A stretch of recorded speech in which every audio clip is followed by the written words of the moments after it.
ያኑ ልጅ መታውቁ ካላችሁ እና ሰው አታስቀበለን።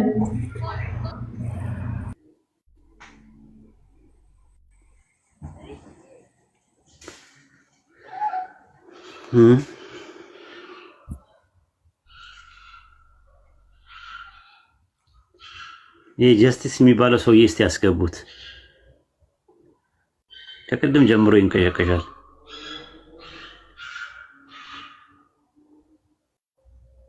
ሲያስገቡትና አፋጦት ይዛችሁ በጥያቄ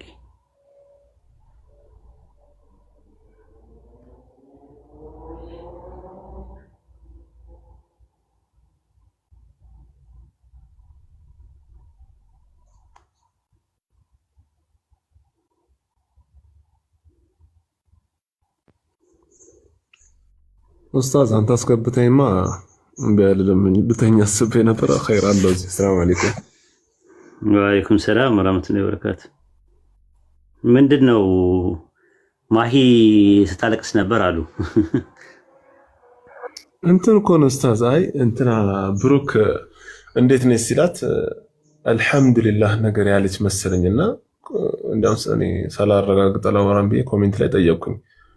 ጆሮዬ ነው ወይስ አልሐምዱሊላህ ብላለች አሉኝ። ከዛ እኔ ትንሽ ከሄዱ በኋላ አቁሜ ያላገጠች ከሆነ ይሄ ነገር አግባብ አይደለም፣ ካልሆነ ግን ችግር የለው ምናምን ስል በቃ ወጣች ምናምን ነገር። እኛ በሃይማኖታችን ቀልድ ስለሌለውና እምቢ ለማስረዳት ሞከርኩኝ። ወጣ አባበልኳት ነይ ግቢ አፉ በይ ምናምን እምቢ ከተገባች አልሐምዱሊላህ። አዎ አይ ልጁ መጥቷል። እስቲ እንቀጥል። ሳምንት መጣ።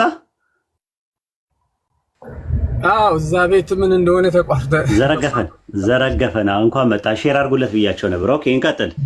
አሁን ሰገዱለት ነው የሚለው ወይስ ሰገዱላቸው ነው የሚለው? ሰገዱለት የሚል የለም ብለኛል። ምን ሆነ አረጋገጥ? በሌላው ትርጉም አሁን ልክ ነህ፣ ሰገዱለት ይላል። ስለዚህ ይቅርታ ጠይቅ፣ ሰውን ይቅርታ ጠይቅ። ተሳስተሃል ያልክበት ይቅርታ ጠይቅ። አዎ እንግዲህ በዛኛው ትርጉም እኔ ስላላነበብኩት ይቅርታ። በዛኛው ልክ ነህ። እኔ ያልኩት ባነበብኩት ሰገዱለት ሲል ሲንጉላር ነው አይደል? ሲንጉላር ፐርሰን ነው የሚያሳየው አይደል? ዘይ ወርሺፕድ ሂም ነው የሚለው። ሂም የሚለው ኦብጀክቲቭ ፕሮናውን ሲንጉላር ነው ወይስ ፕሉራል ነው? ሲንጉላር ፐርሰን ማን ነው? የትኛው ነው? ዘፋዘር ነው ዘሰን ነው? እዛ ጋር የተጠቀሰው እንግዲህ ለሁለቱ ካለ ለሁለቱ አይልም፣ ለሁለቱም አይልም። ምረጥ ነው እንግዲህ ልትለኝ የምትችለው እንጂ ምርጫ ልስጥህ።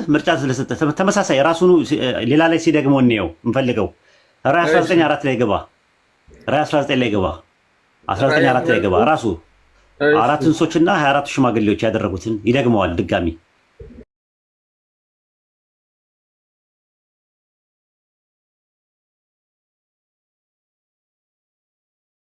እሺ 24ቱም ሽማግሌዎችና አራቱ እንስሶች በፊታቸው ተደፍተው በዙፋኑ ላይ ለተቀመጠው ለእግዚአብሔር አሜን ሃሌሉያ እያሉ ሰገዱለት። በቃ በዙፋን ላይ የተቀመጠው ነው እየሰገዱት። ስለዚህ በዙፋን ላይ የተቀመጠው ነው የሰገዱት።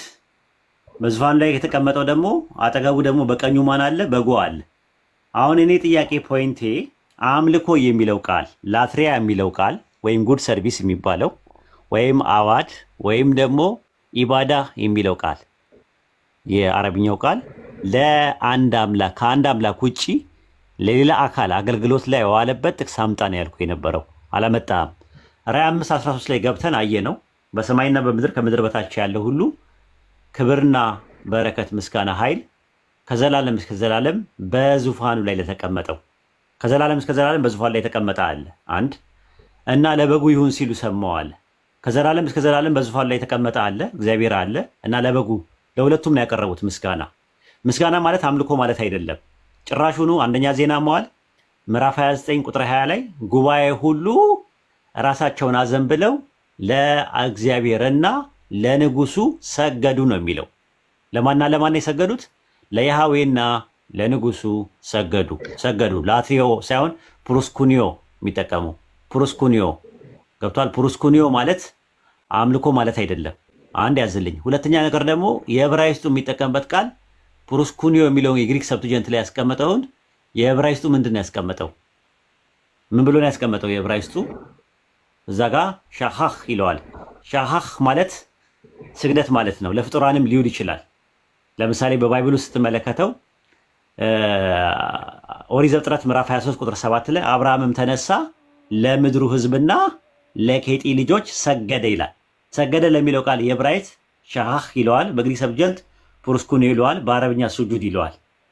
ስለዚህ ለፍጡራንም ይጠቀማል አክብሮትን ለማሳየት። እኔ የጠየቁ ጥያቄ አምልኮ የሚለው ቃል ከአብ ውጪ ለሌላ አካል ለወልድ ወይ ለመንፈስ ቅዱስ የዋለበት ጥቅስ ከኦሪት ዘፍጥረት እስከ ራዕየ ዮሐንስ ድረስ ስጠኛውን። እሺ አሁንም ቢሆን ስግደት ላይ ተስማምተናል አይደል? ለስግደት ለኢየሱስ አልሰገዱም ብለኸኛል። ለአብ ነው የሰገዱት እዚህ ላይ ያሉት። አዎ አራት እንስሶችና ሽማግሌዎች ወድቀው ሰገዱለት የሚለው ለአብን ነው የሚያመለክተው። እኔ ግን እዚህ ጋር ለበጉም እንደሰገዱ አሁንም ደግሜ 8 ሐሳቡን ወደ 8 ልመልስህና ያው ቁጥር 8 ላይ እሺ ምን ይላል? አዎ በጉ መጽሐፉንም በወሰደ ጊዜ 4ቱ እንስሶችና 24ቱ ሽማግሌዎች በበጉ ፊት ወደቁ። ይሄ ማለት ሰገዱ ነው።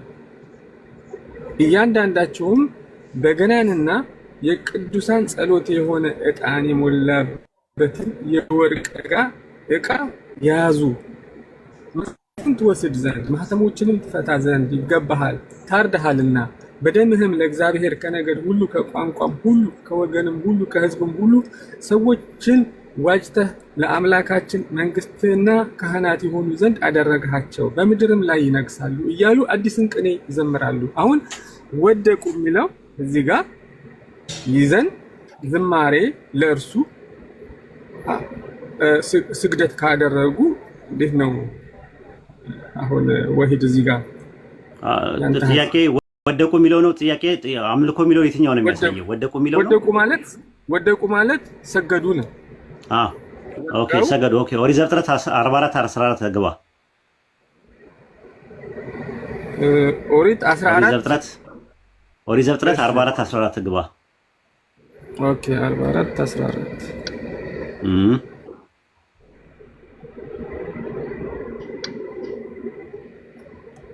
አንብበው። ይሁዳም ከወንድሞቹ ጋር ወደ ዮሴፍ ገባ፣ እርሱም ገና ከዚያው ነበረ፣ በፊቱም በምድር ላይ ወደቁ። ኦኬ ምን ማለት ነው? ንገረኝ እስቲ አስረዳኝ። ወደቁ ማለት ሰገዱ እኮ ምን ማለት ነው? ሰገዱም ወደቁ ማለት አምልኮ ማለት ነው። እርግጥ እዚህ ጋር አምልኮ አይደለም፣ ግን ሰገዱ። ያው እኮ ሰገዱ ለንጉስ እንደሚገባ ስግደት ሰገዱ። በቃ እንደዛ ነው የሚሆነው። ኦሪት ዘፍጥረት 23:7 ላይ ግባ። ደግሞ 23:7 ላይ ግባ። ተመሳሳይ ነው እሱ። አሁን በተለይ ሌላ ነው ይሄ የምሰጥህ ሌላ ነው። 23:7 ላይ እሺ አንብብልኝ። ትንሽ እንትን እያልኩ ነው። ወደ አብርሃምም ተነሳ ለምድሩ ሕዝብና ለኬጢ ልጆች ሰገደ ይላል። ለማን ነው የሰገደው? ለሕዝቡ ልጆች ነው። ለአብርሃም ተነሳ ለምድሩ ሕዝብና ለኬጢ ልጆች ሰገደ ይላል። ለማን ነው የሰገደው? ለሕዝቡ ልጆችና ለኬጢ። ለምን ሰገደ? ለምን ሰገደ? ለንጉስ የሚገባ ስግደት ሰገደ ማለት ነው። አመለከ ማለት ነው አይደለም? በቃ ስለዚህ እንደዛ ነው። አሁን የጠየቁ ጥያቄ ፕሮስኩኒዮ አይደለም፣ ስግደት አይደለም የጠየቁ። አምልኮ የሚለው ቃል ለወልድና ለመንፈስ ቅዱስ የዋለበት ጥቅስ ካለ ስጠኝ። አሁንም አላመጣህም። አንድ ጥቅስ ነው የፈለኩት እኔ፣ አንድ ጥቅስ። አዎ ግን አሁን እዛ ጋር ያየነው ለበጉ ብሎ ያለው እኔ እንዴት አምልኮ አይደለም እንዳልከው ለራሱ በፍጹም ወደቁ ይላል እኮ። ያው አመጣው እኮ ወደቁ ነው የሚለው። ወደቁ መውደቃቸው አምልኮ ነው ወይ አልኩ። አዎ አልከኝ። ዘፍጥረት 44 14 ላይ ይሁዳ ከነ ወንድሞቹ በዮሴፍ ፊት በምድራቸው ወድቀዋል። ራሱ ብዙ ጥቅሶች ማሳየት ይቻላል። ወድቀው እንትን ያሉ ማለት ነው።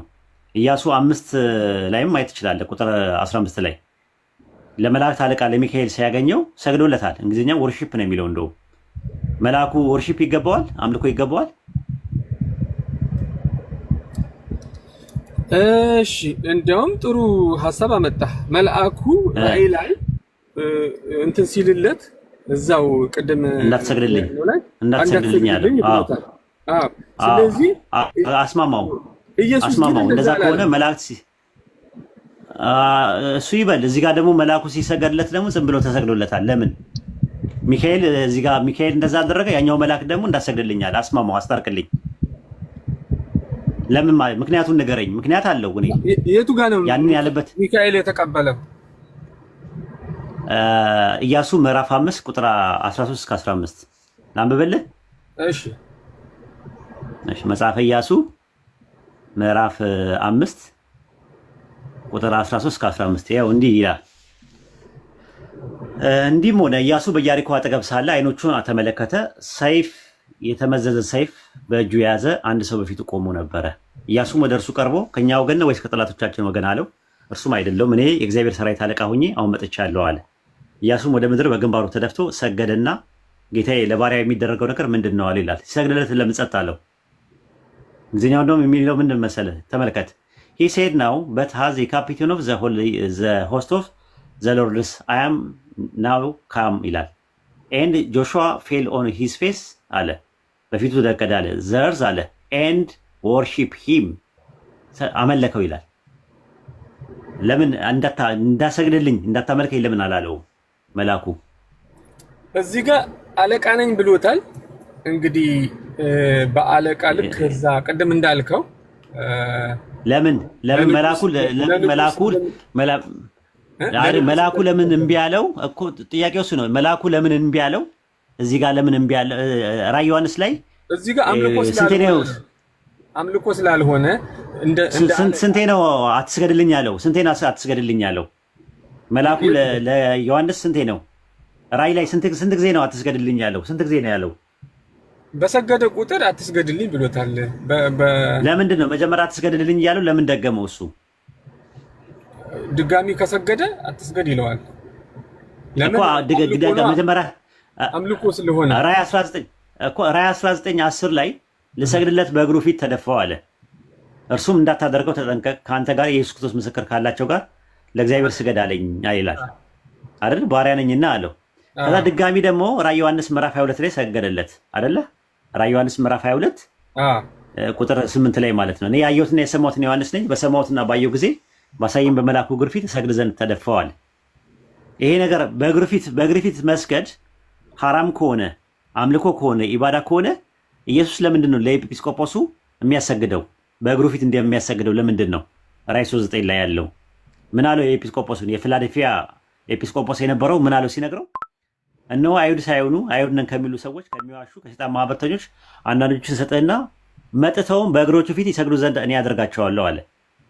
በእግሮቹ ፊት ይሰግዱ ዘንድ አደርጋቸዋለሁ አለ። ኢየሱስ ይህን እያወቀ በእግር ፊት መስገድ አምልኮ ከሆነ ለምንድን ነው ኢየሱስ የፊላዴልፊያ ኤጲስቆጶስ ለነበረው ሰው ከአይሁድ ማህበርተኞች መጥተው በፊቱ በእግሩ እንዲሰግድ የሚያደርገው?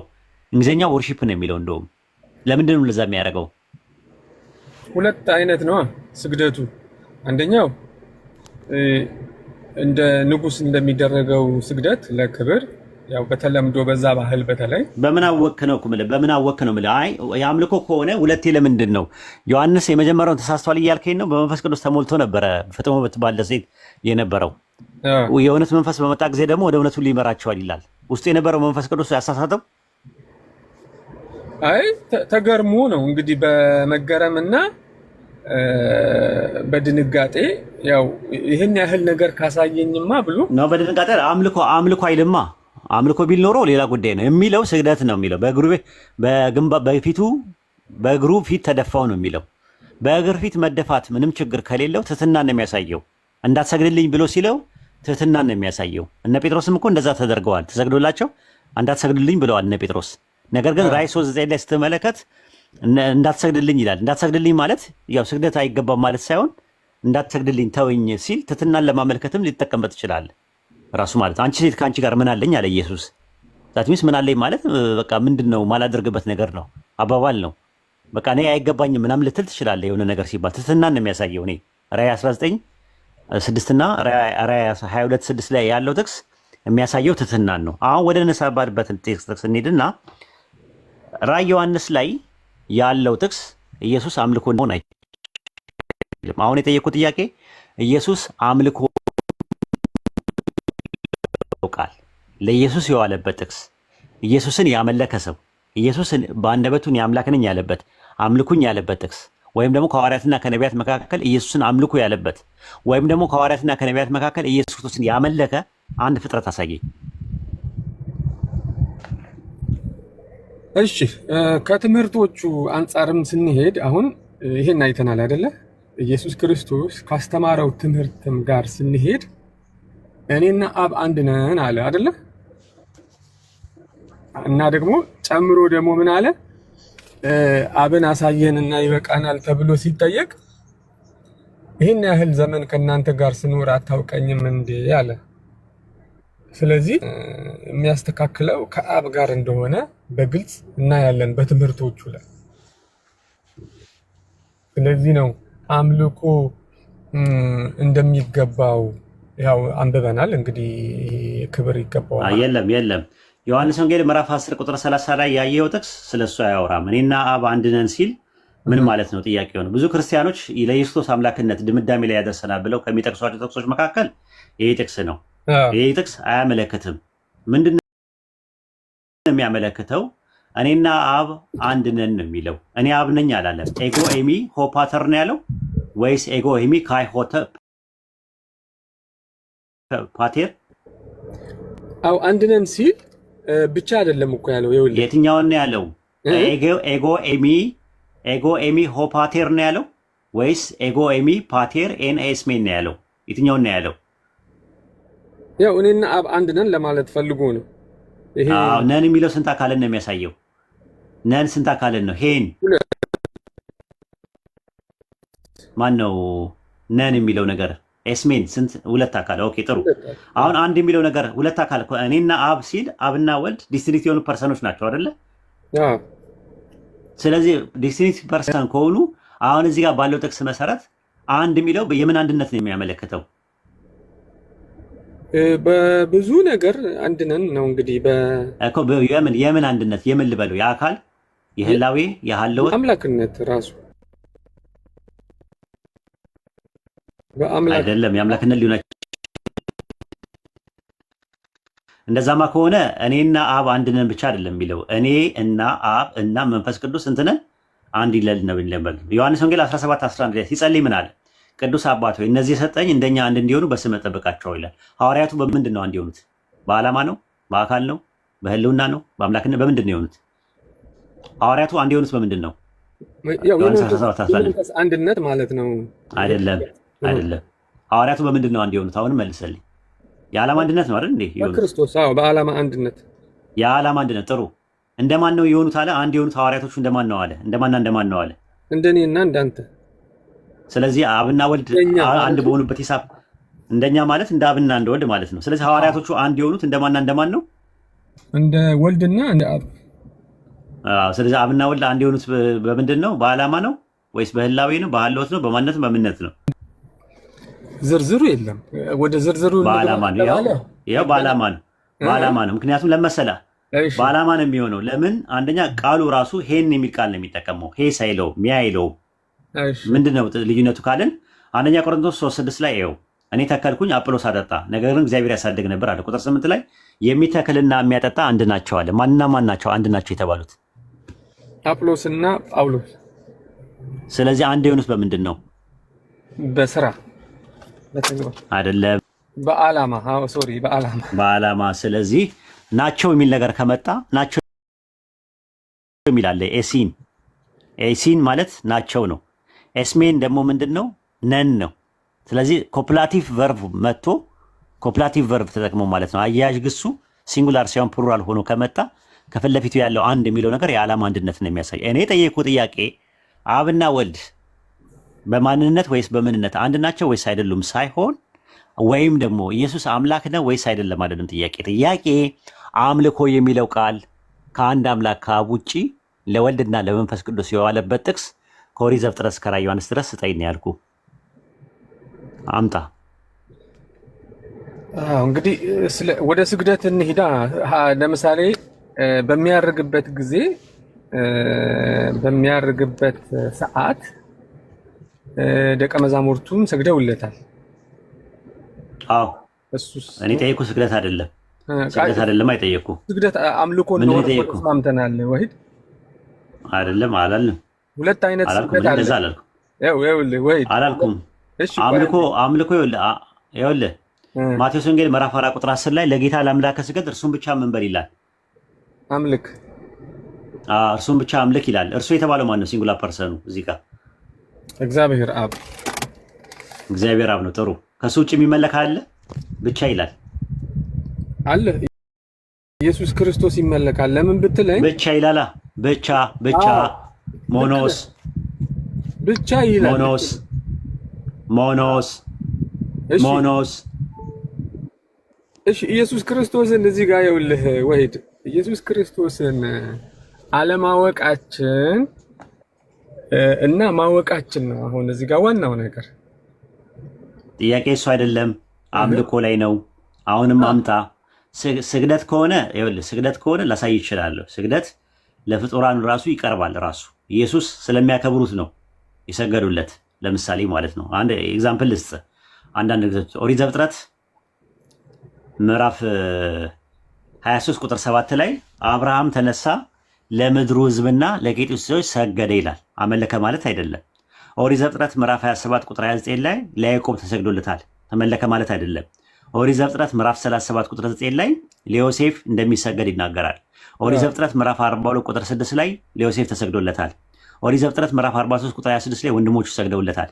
ኦሪት ዘፍጥረት 43 28 ላይ ለአባትየው ተሰግዶለታል። አንደኛ ዜና መዋዕል ምዕራፍ 29 ቁጥር 20 ላይ ለዳዊት ከእግዚአብሔር ጋር አብሮ ተሰግዶለታል። ራዕየ ዮሐንስ ምዕራፍ 3 ቁጥር 9 ላይ ለኤጲስቆጶሱ እንደሚሰገድ ይናገራል። ራዕይ 3:9 ላይ ባሪያ የሆነ ሰው ለጌታው እንደሚሰግድ ማቴዎስ ወንጌል ምዕራፍ 18 ቁጥር 26 ላይ ይናገራል። ኢያሱ ምዕራፍ 5 ቁጥር 14 ላይ ለመላእክት አለቃ ለሚካኤል ኢያሱ ሰግዷል። ስግደት ፕሮስኩኒዮ። እኔ ጠየቅኩ ላትሬዮ አምልኮ የሚለው ቃል የት አለ? አንድ ጥቅስ አምጣ። አይ ማንነቱን ማወቅ ይጠበቅብናል። ልጁ ኢየሱስ ችግር የለውም። እሱ ማን ነው? እሱን እንመጣበታለን ከፈለክ ግን መጀመሪያ አምልኮ ላይ እንጨርስ። የለም ብላችሁ አረጋግጡ፣ ቻሌንጅ አድርጉን። አምልኮ የሚለው ቃል ለኢየሱስ የዋለበት ጥቅስ አንድ ጥቅስ የለም። ያመለከው የለም። አምልኩኝ አላለም። እግዚአብሔር አብም ኢየሱስ ክርስቶስን አምልኩት አላለም። ብሉይ ኪዳን ላይ የነበሩ ሐዋርያት፣ ብሉይ ኪዳን ላይ የነበሩ ነቢያት፣ አዲስ ኪዳን ላይ የነበሩ ሐዋርያት አምልኮ የሚለውን ቃል አምልኩት ብለው አላስተማሩም። ያመለከውም ሰውም የለም። አንድ ጥቅስ የለም ባይብል ላይ። እሺ በእኔ እመኑ አለ። በእኔ ማመናችሁ በአባቴ ማመናችሁ ነው እንጂ በእኔ አይደለም ያለው ቃል ለእኔ ምንድነው የሚገባኝ መሰለህ?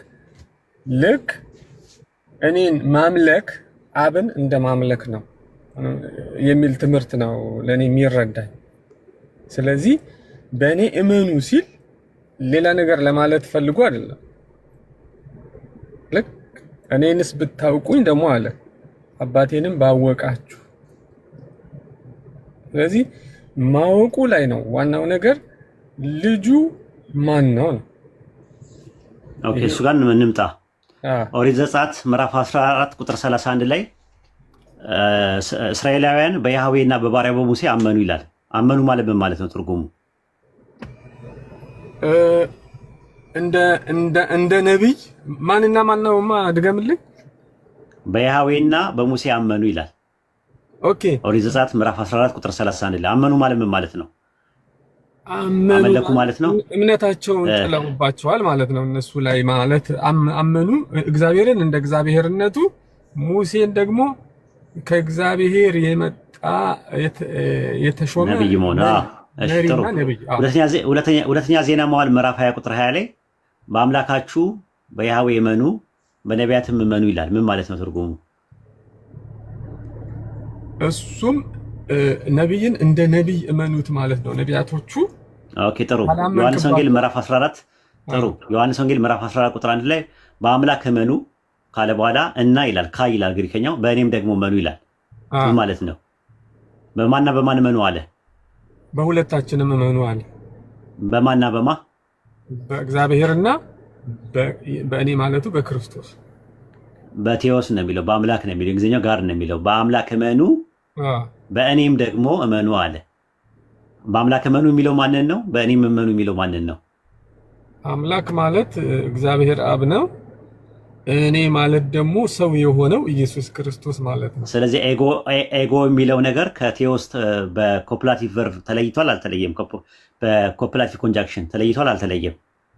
ተለይቷል እኮ። ምንና ምን በአምላክ ስናምን ምን ብለን እናምናለን? አምላክ ላኪ ነው። እኔ የሚለው ደግሞ ያ ሰው ደግሞ ተላኪ ነው አይደለ? ስለዚህ እዚህ ጋር ስለ አምልኮ አይደለም የሚያወራው ማለት ነው። ጨረስን ማለት ነው። የጠየኩ አምልኮ ነው፣ ስለ እምነት አይደለም። አየህ፣ ማመን አምልኮ ከሆነ ሁለተኛ ዜና መዋዕል ምዕራፍ 20 ቁጥር 20 ላይ በአምላካችሁ በያህዌ እመኑ በነቢያትም እመኑ የሚል ጥቅስ አለ። ኦሪት ዘጸአት ምዕራፍ 14 ቁጥር 31 ላይ ደግሞ ህዝቡ በያህዌና በሙሴ አመኑ ይላል። አመኑ ማለት አመለኩ ማለት ከሆነ በጣም አደጋ ውስጥ ነው ያለው። ስለዚህ እኔ ጠየቅኩ ስለማመን አይደለም፣ ስለ እምነት አይደለም። እንደዛማ እኮ ቁርአን ላይም ብዙ ቦታ ላይ በሱረቱ ኒሳ ምዕራፍ 4 ቁጥር 171 ላይ በአላህና በመልእክተኞቹ እመኑ ይላል አላህ። በሱረቱ አሊ ኢምራን ምዕራፍ 3 ቁጥር 179 ላይ በአላህና በመልእክተኞቹ እመኑ ይላል። በሱረቱ አይ ቲንክ ሐዲድ ምዕራፍ 57 ቁጥር 7 ላይ በአላህና በመልእክተኛው እመኑ ይላል ቁርአን። አምልኩ ማለት አይደለም፣ መልእክተኛው መልእክተኛ መሆኑን አላህ አምላክ መሆኑን እመኑ ማለት ነው። እመኑ ማለትና አምልኩ ማለት በይዘትም ሆነ በአይነት በመንስኤም ሆነ በውጤት ሁለት የተለያዩ ለየቅል የሆኑ ቃላቶች ናቸው። በየትኛው ቀመርና ስሌት ብንቀምራቸውና ብናሰላቸው፣ በየትኛው መስፈርትና ሚዛን ብንመዝነውና ብንለካው እመኑ ማለትና አምልኩ ማለት ሁለት የተለያየ ለየቅል የሆኑ ቃላቶች ናቸው። ስለዚህ አሁን የጠየኩ አምልኮ ነው። አምልኮ የሚል ቃል አለ ወይ?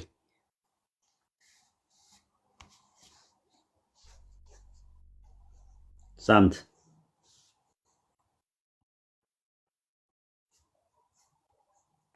ሚዩት ነበርኩ ለካ። ምንድነው ይሄ ሐሳብ ራሱ አሁን የተነጋገርነው እና 19:10ንም አይተናል አይደለ? አይጠየቁ ጥያቄ አምልኮ ነው የሚጠየቁ። አምልኮ የሚለው ቃል አካለ ንገረኛው ነው። እሺ እስኪ 19:10ን ደግሞ እንየውና ራእይ ላይ ምን ምናልባት ደግመን እያየነው እንዳንሆን እንጂ 19 ስንት 10 አጣው ችግር ራእይ 19:10 እሺ ምንድነው ሐሳቡ የፈለከው? እሱ ላይ ተመሳሳይ ይሄ አሁን ስንለው ከቆየነው ጋር ለሰግደለ በእግሩ ተተርፈው እኮ የሚለው ያለው እሱ ላይ ያለው ቅድም አይተነዋል። እሺ ስለዚህ እስኪ እናንብበውና ለኢየሱስ ነው አይደል የሰገደው? ማን የሰገደው? ሰጋጁ ማን ነው? ሶሪ ለመልአኩ። አዎ ለመልአኩ እንደሰገደ መልአኩ እንደከለከለው ኢየሱስ ክርስቶስ ግን ስግደቱን እንደተቀበለ አይተናል። እሱማ ሚካኤልም እኮ ስግደቱን ተቀብሏል። እንትን ላይ ማለት ስግደቱን ተቀብሏል እኮ ሚካኤልም ስግደት ከዮሐንስ የኛው መልአክ አልተቀበለም፣ ከኢያሱ ደግሞ ያኛው መልአክ ተቀብሏል። እሺ አሁን ወሂድ እዚህ ጋር አንዱ ዮሐንስ ለኢየሱስ ሲሰግድ ትክክል፣ ለመልአኩ ሲሰግድ ልክ አይደለህም ከተባለ ይሄ ራሱ ለኔ መልእክት አለው እኮ። ማስታረቅ እኮ ያለበት ይኸውልህ፣ እንዳትሰግድልኝ መልአኩ ሲሰግድለት እንዳትሰግድልኝ ሲለው ካለው ሁለቴ ሲለው እኔ የምረዳው ምንድነው መልአኩ ትሕትናን እያሳየ ነው ያለው ነው ብዬ የምረዳው። ካልሆነ ግን ግጭት ነው የሚሆነው። ለምን መጽሐፈ ኢያሱ ምዕራፍ 5 ከቁጥር 13 እስከ 15 ድረስ ደግሞ ተመሳሳይ ኢያሱ ለመላእክት አለቃ ሲሰግድለት እንዳትሰግድልኝ አይደለም ያለው፣ ጸጥ ነው ያለው። ጸጥ ማለቱ አምልኮ እየተቀበለ ነው ወይ ነው ጥያቄው። አይደለም፣ አክብሮትን ነው የሚያሳየው። ራእይ ደግሞ 19:10 ላይ ራእይ 22:6 ላይ ያለውን ግን ጸጥ አለማለቱና መልአኩ ለኔ አታድርግ ሲለው ትሕትናን ነው የሚያሳየው። ካልሆነ ግን እርስ በርስ ግጭት ነው። ማስማማት ያለብህ አንተ ነህ። ጥያቄ እሱ አይደለም። ጥያቄ መልአኩ ለምን እምቢ አለ አይደለም ጥያቄ አምልኮ የሚለው ቃል ላትሪያ የሚለው ቃል ወይም ደግሞ አምልኮ የሚለው ቃል ጉድ ሰርቪስ የሚባለው ኢባዳ የሚለው ቃል ከአንድ አምላክ ከአብ ውጪ ለወልድ ከኦሪት ዘፍጥረት እስከ ራዕየ ዮሐንስ ድረስ የተጠቀመበት ጥቅስ ካለ አቅርብልኝ ነው ያልኩ። እሺ የለም እስካሁን ድረስ። አሁን ወደ እንትን እንሂድ። እሺ አምልኮ የሚገባው አምላክ ነው አይደለ? አንድ አምላክ አብ ነው የሚገባው። እሺ ኢየሱስ ለምን አምላኬ ተባለ? ይሄ ለዚህ ማን አምላክ ያለው? ለምሳሌ ማን አምላክ ያለው? ቶማስ ብሎታል አይደለ? ጥያቄ ምንድን ነው? ኢየሱስ ለምን አምላክ ተባለ ነው ጥያቄ ወይስ አምልኮ የሚለው ቃል ነው የጠየቅኩ? እሱን ጨርስ መጀመሪያ። አስረግጥልኝ፣ በደንብ አድርገህ ስታስረግጥልኝ ነው አስረግጠህ ስታመጣልኝ እሱ ጋር መሄድ እንችላለን ከፈለግ። መጀመሪያ እመንልኝና እዚህ ጋር አንድ ሰው ኢየሱስ አምልኮ የተቀበለበት ላትሪያ ቴዎስ ለምን ተባለ አይደለም። ቴዎስ እና ላትሪያ ማለት ይለያያል። አምልኮ ነው የጠየቅኩ። ቴዎስ የተባሉ ብዙ አካላት አሉ። ለምን መሰለህ? ቴዎስ የተባሉ ብዙ አካላት አለ። አሁን ኖ የጠየቅኩ ጥያቄ አምልኮ የሚለው ቃል አለ ወይ ነው። መጀመሪያ አስረግጥልኝና የለም በለኝና ቀጥታ ወደዛ እንሄዳለን።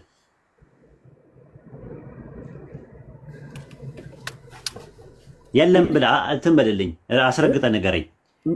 ምን አምልኮ የሚለው ቃል ስግደት የሚለው አምልኮ ነው ያልኩ። ስግደትማ ያው ቀድም አሳየው እኮ ሉቃስ 24:50 ለእኔ እጠቅስልሃለሁ።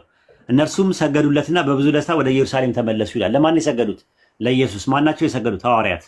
ማቴዎስ 18:26 ላይ እንደዛ ይላል። ባሪያ ወድቆ ሰገደለትና ጌታዬ ታገሰኛል ይላል። ማን የሰገደለት? ማን የሰገደለት? ሳሚ ቶማስ አይደለም።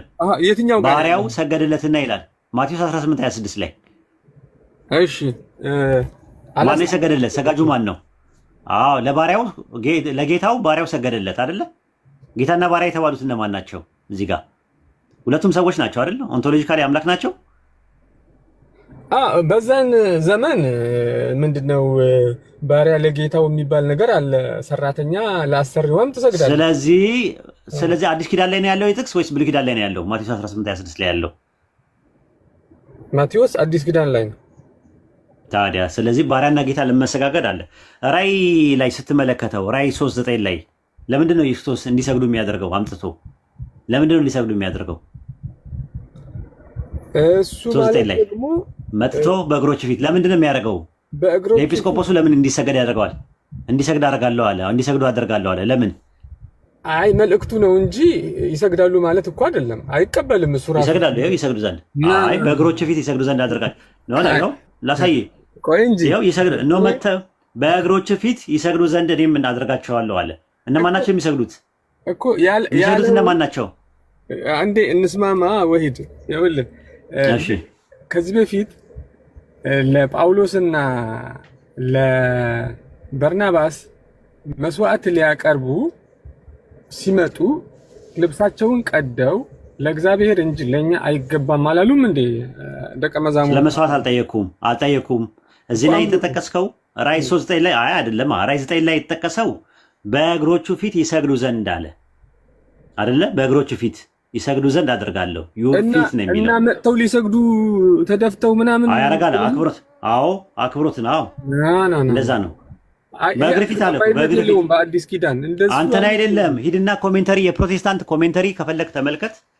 እንዳለ የሚያስቀምጡት በዚህ መልክና ልክ ነው። አንተ ይሄ ስግደት የሚለው ቃል ሌላ ትርጉም ካለው ኮሜንተሪ አምጣ። አንድ ኮሜንተሪ አምጣ። እሺ አንተ ኮሜንተሪ አምጣ። የራስን ትርጉም አትስጠኝ። እስቲ ማርቲን ሉተር በምን ይሄን ጥቅስ እንዴት ነው የተረዳው? ካልቪን ይሄን ጥቅስ እንዴት ነው የተረዳው? ኮሜንተሪ አውጣ ከፈለክ።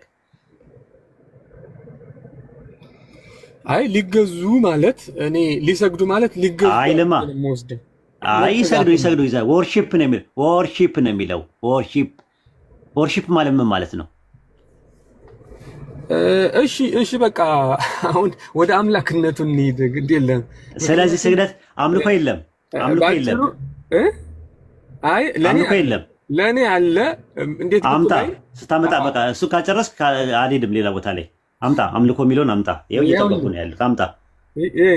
አድምጠኝ ወሂድ። እያልኩ ያለሁት ሁለት አይነት ስግደት አለ።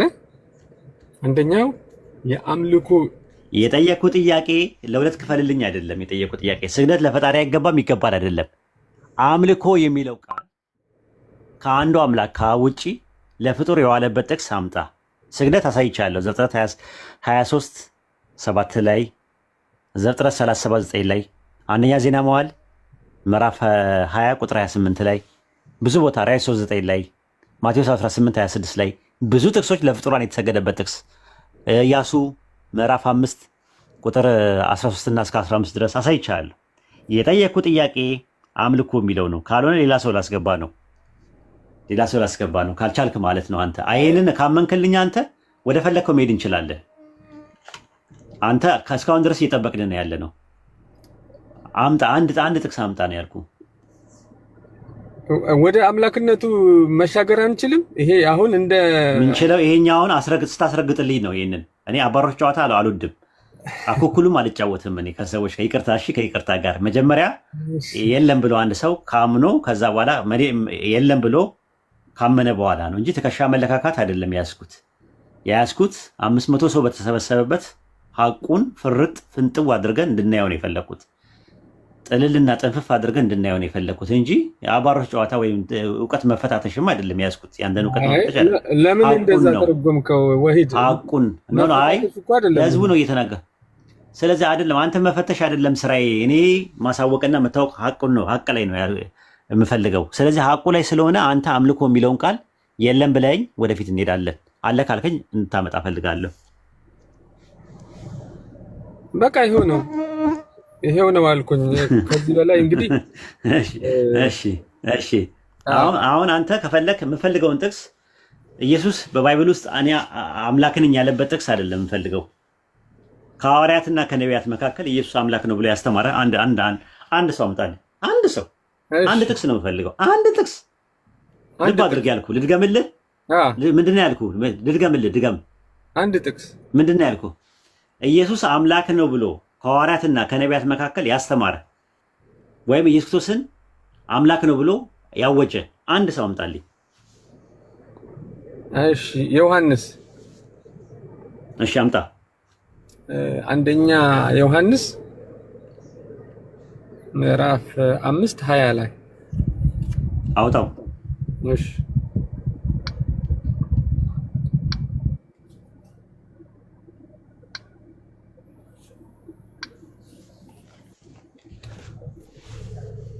የእግዚአብሔር ልጅም እንደመጣ እውነተኛም የሆነውን እናውቅ ዘንድ ልቡናን እንደሰጠን እናውቃለን። እውነተኛም በሆነው በእርሱ አለን። እርሱም ልጁ ኢየሱስ ክርስቶስ ነው። እርሱ እውነተኛ አምላክና የዘላለም ሕይወት ነው። ልጆች ሆይ ከጣዖታት ራሳችሁን ጠብቁ ይላል። ኦኬ ጥሩ። ዮሐንስ ወንጌል 17:3 ላይ እንደዚህ የሚል ጥቅስ አለ። እውነተኛ አምላክ ብቻ ነው የሆንከው አንተንና የላከውን ኢየሱስን ያውቁት ዘንድ ይህች ዘላለም ሕይወት ናት አለ። ሴቶን፣ ሞኖን፣ ኤትሎን፣ ቴኦን ይላል። እውነተኛ አምላክ ብቻ ነው የሆንከውን አንተን። የኦርቶዶክስ፣ የካቶሊክ፣ የፕሮቴስታንት ሊቃውንት የተሳተፉት የ1980 ትርጉም ላይ ያነበብኩልህ ብቻህን እውነተኛ አምላክ የሆንክ አንተ ብቻህን እውነተኛ አምላክ ነው ብሎ ነው ያስቀመጠው። በ1879 የታተመው የአባ ሮሜ ቁም ጽሑፍም አንተ ብቻህን እውነተኛ አምላክ እንደሆንክ አለ። ማንን? አብን። ሞኖን ብቻ የሚል አለ ቅጽል ከፊት ለፊቱ ሴ ከምትል አንተ ብቻህን አለ።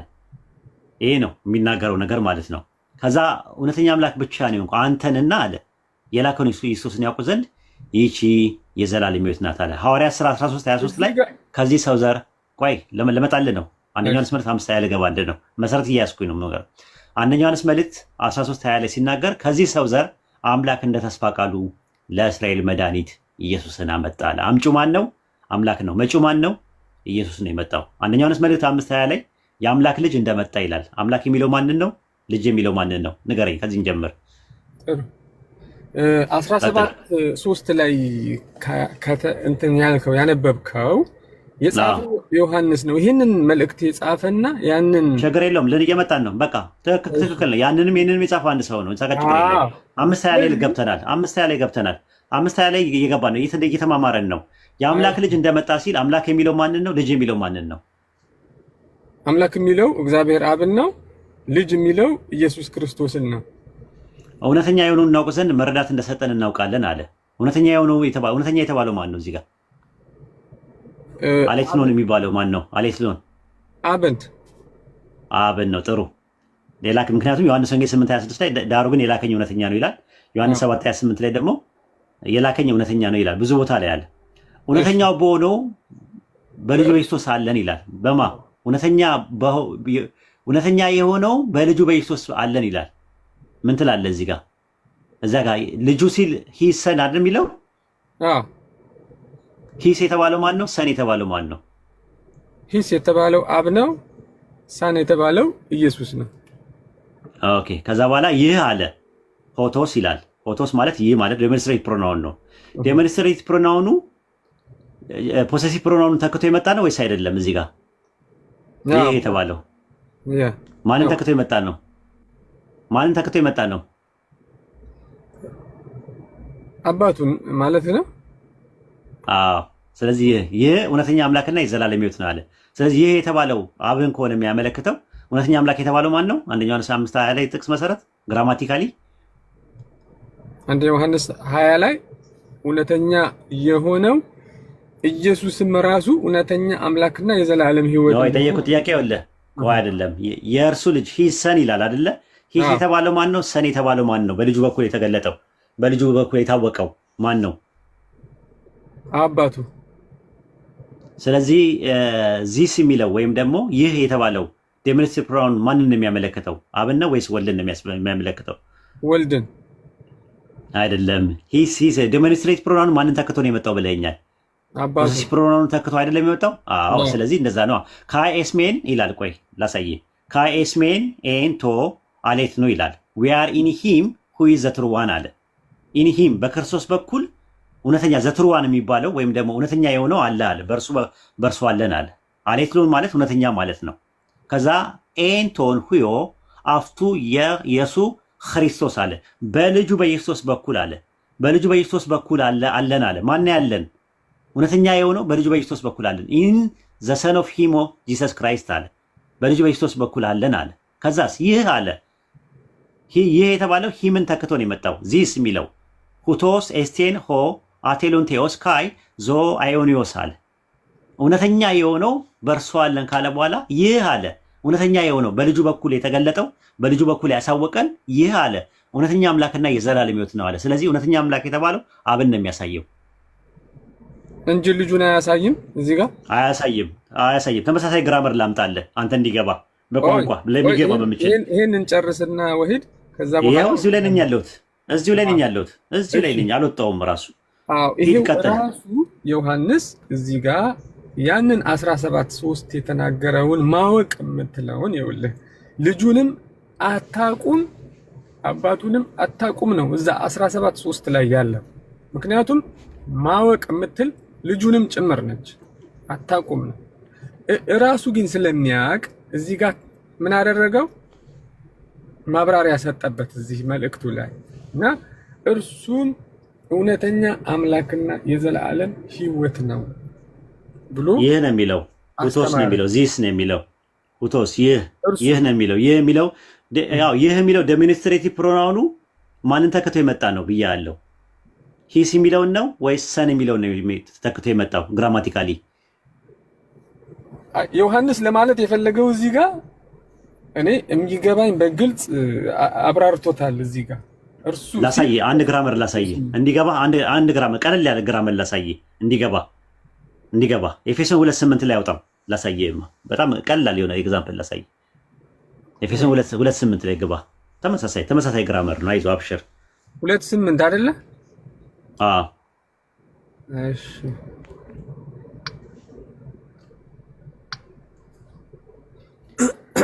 ጸጋው በእምነት አድኗችኋልና ይህም የእግዚአብሔር ስጦታ ነው እንጂ ከእናንተ አይደለም። ይሄ ነው። ኦኬ። ይህም የሚለው ጸጋን ነው የሚያሳየው ወይስ እምነት የሚለውን ነው የሚያሳየው? ጸጋን ነው። ለምን እምነትን አላልከውም? ምክንያቱም በእምነት አድኗችኋልና ብሎ ስለ ጸጋ ነው እንትኑ። ለምን አላልከውም ነው እምነት ጸጋው ለምን አልክ? ለምን እምነት የሚለውን አላልክም? እምነት ከሚለው ፊት የሆነች አንድ የተጠቀመች ቃል አለች። እስቲ ያት አይደለም። እምነት ከሚለው ፊት ለፊት መነሻ ቀጥያ ላይ አንድ የገባች መስተዋል እንዳለች ምን የምትል ማለት ነው። ጸጋው አይደለም። ከጸጋው በኋላ ከጸጋው እምነት ከሚለው ፊት ለፊት የሆነ አንድ ቃል አለ። አድኗችኋል። ድጋሚ ጸጋው በምን አድኗችኋል ይላል። በእምነት አድኗችኋል። እምነት ከሚለው ፊት ለፊት ምን አለ? ምን አለ? እምነት ከሚለው ፊት ለፊት አንድ ቃል አለ። ይሄ አሁን እንትን ፕሪፖዚሽን መስተዋደድ እኮ እኮ አልኩህ። አይደለም። እምነት ከሚለው ፊት ለፊት እምነት ከሚለው ፊት ለፊት ኧረ ይኸውልህ እየጻፉልን ያሉት ገብቷቸው እነሱም ይኸውልህ ታች ያሉት በእምነት በምትለዋ ፕሪፖዚሽን ስለገባች ጠፍቶብኛል። መስተዋድድ ምናምን ጠፍቶብናል። አሁን አይዞ እኔ አማርኛ ችግር የለብንም። በደንብ ነው የምናስተምረው። ኮርሱን ላንሰጣለን። ችግር የለውም። ጸጋው በእምነት አድኗቸዋል ካለ በኋላ ይህም የሚለው ሁቶስ የሚለው ዶሜስቲክ ፕሮናውኑ የሚያመለክተው ጸጋ የሚለውን ነው። ለምን? ጸጋው በምትለዋ ነገር ኢንስትሩመንት ናት። እምነት የሚለው ኢንስትሩመንት ሆኖ ነው የመጣው። አሁን ወደ ዮሐንስ አንደኛ ዮሐንስ መልእክት 5:20 ላይ ግባ። ኢን ዘ ሰን ኦፍ ሂም ጂሰስ ክራይስት ይላል። ኢን የምትል ነገር የለችም። ኢን የምትል ነገር የለችም። ፕሪፖዚሽን በምትል የለም። እውነተኛ የሆነው በልጁ በክርስቶስ በኩል አለን። ልጁ ከሚለው ፊት ለፊት ምን አለ? ምን የሚል አለ? በሚል ነገር የለም። በሚል የለም አለ ወይስ የለም? ፕሪፖዚሽን አለ። በሚለው ልጁ ኢንስትሩመንት ነው ወይስ ሳብጀክት ነው? እዚህ ጋር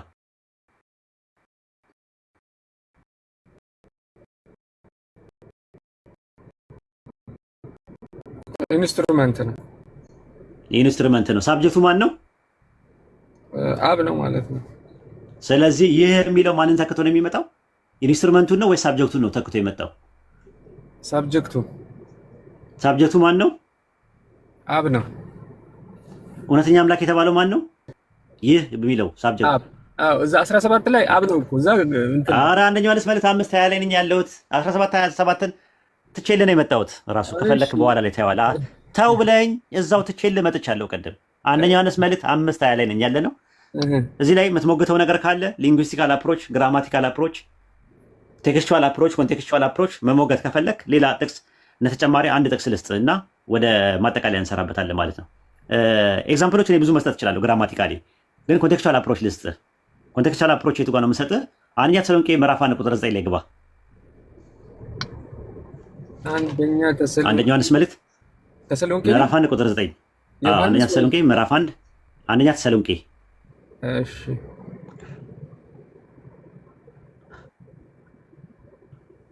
ምዕራፍ 1 1 ኦኬ። ካሁን በኋላ ጥቅስ ከጠፋ ኔኔ ሎሚዬ ነው የምንለው።